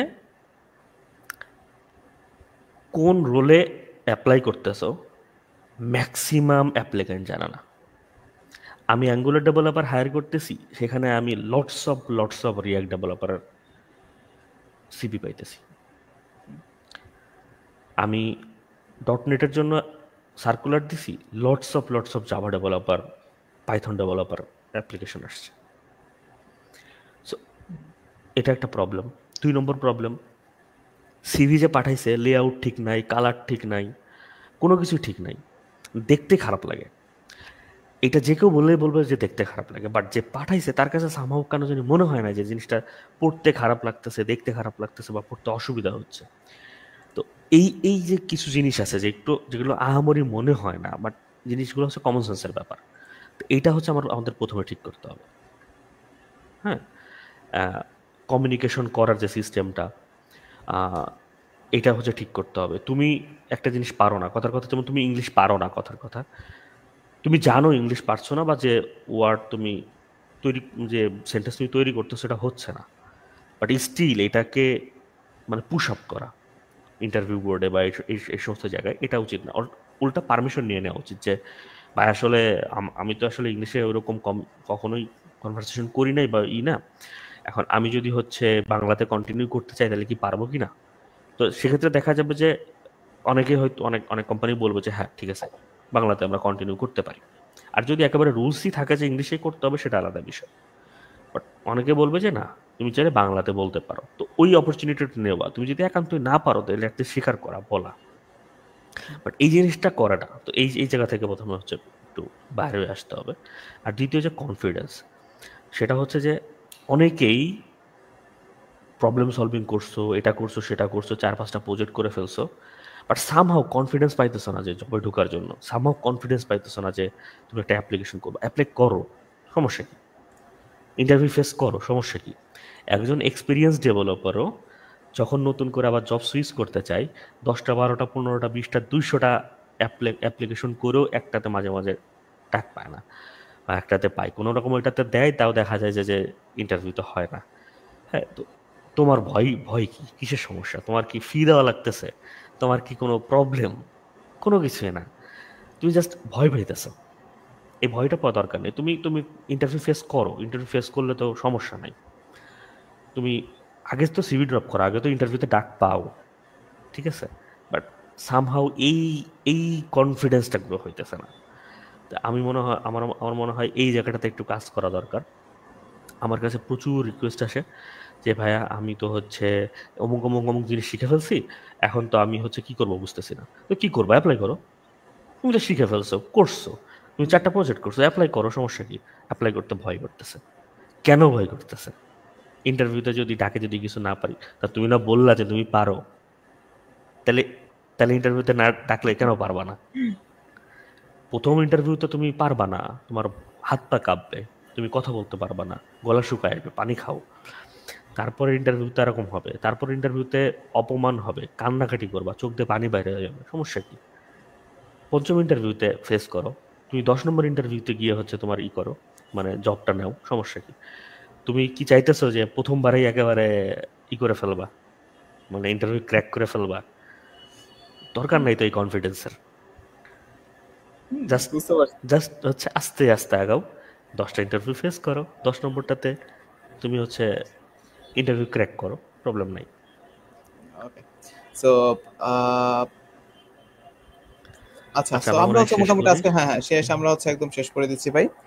সেটা হচ্ছে আমাদের সিপিসি তে বর্তমানে যারা আছে তাদের উদ্দেশ্যে যদি আপনি কিছু বলতে চান, ফাইনালি আমাদের হচ্ছে ফাইনাল ওয়ার্ড, যেটা হচ্ছে আপনার কাছে লাস্ট কোশ্চেন, যে আমাদের উদ্দেশ্যে যদি কিছু বলতে চান, আর অবভিয়াসলি আচ্ছা আপনি লাস্ট যদি সেশন ক্লোজিং হচ্ছে আচ্ছা একটু করতেন। আচ্ছা, তোমাদের উদ্দেশ্যে একটাই কথা, সেটা হচ্ছে যে যা করতেছো অনেক ভালো করতেছো, বাট কথা শোনো না তোমরা, ঠিক আছে? আমার কাছে প্ল্যান চাইছো, না কি জানি চাইছো, হচ্ছে একটা ফেস টেস্ট করবা।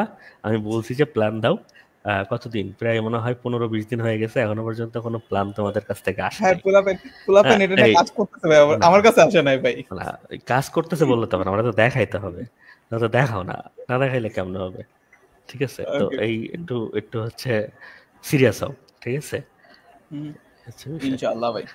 তো ধন্যবাদ, অনেক ধন্যবাদ। আমরা খুব সম্ভবত আবার কয়েকদিন পরে আপনারা আবার ডাকতেছি। আর থ্যাংক ইউ, থ্যাঙ্কস আ লট যে আপনি হচ্ছে আমাদের সিপিসির জন্য আবার আসছেন। আপনি এতক্ষণ ধরে টাইম আচ্ছা, দিছেন।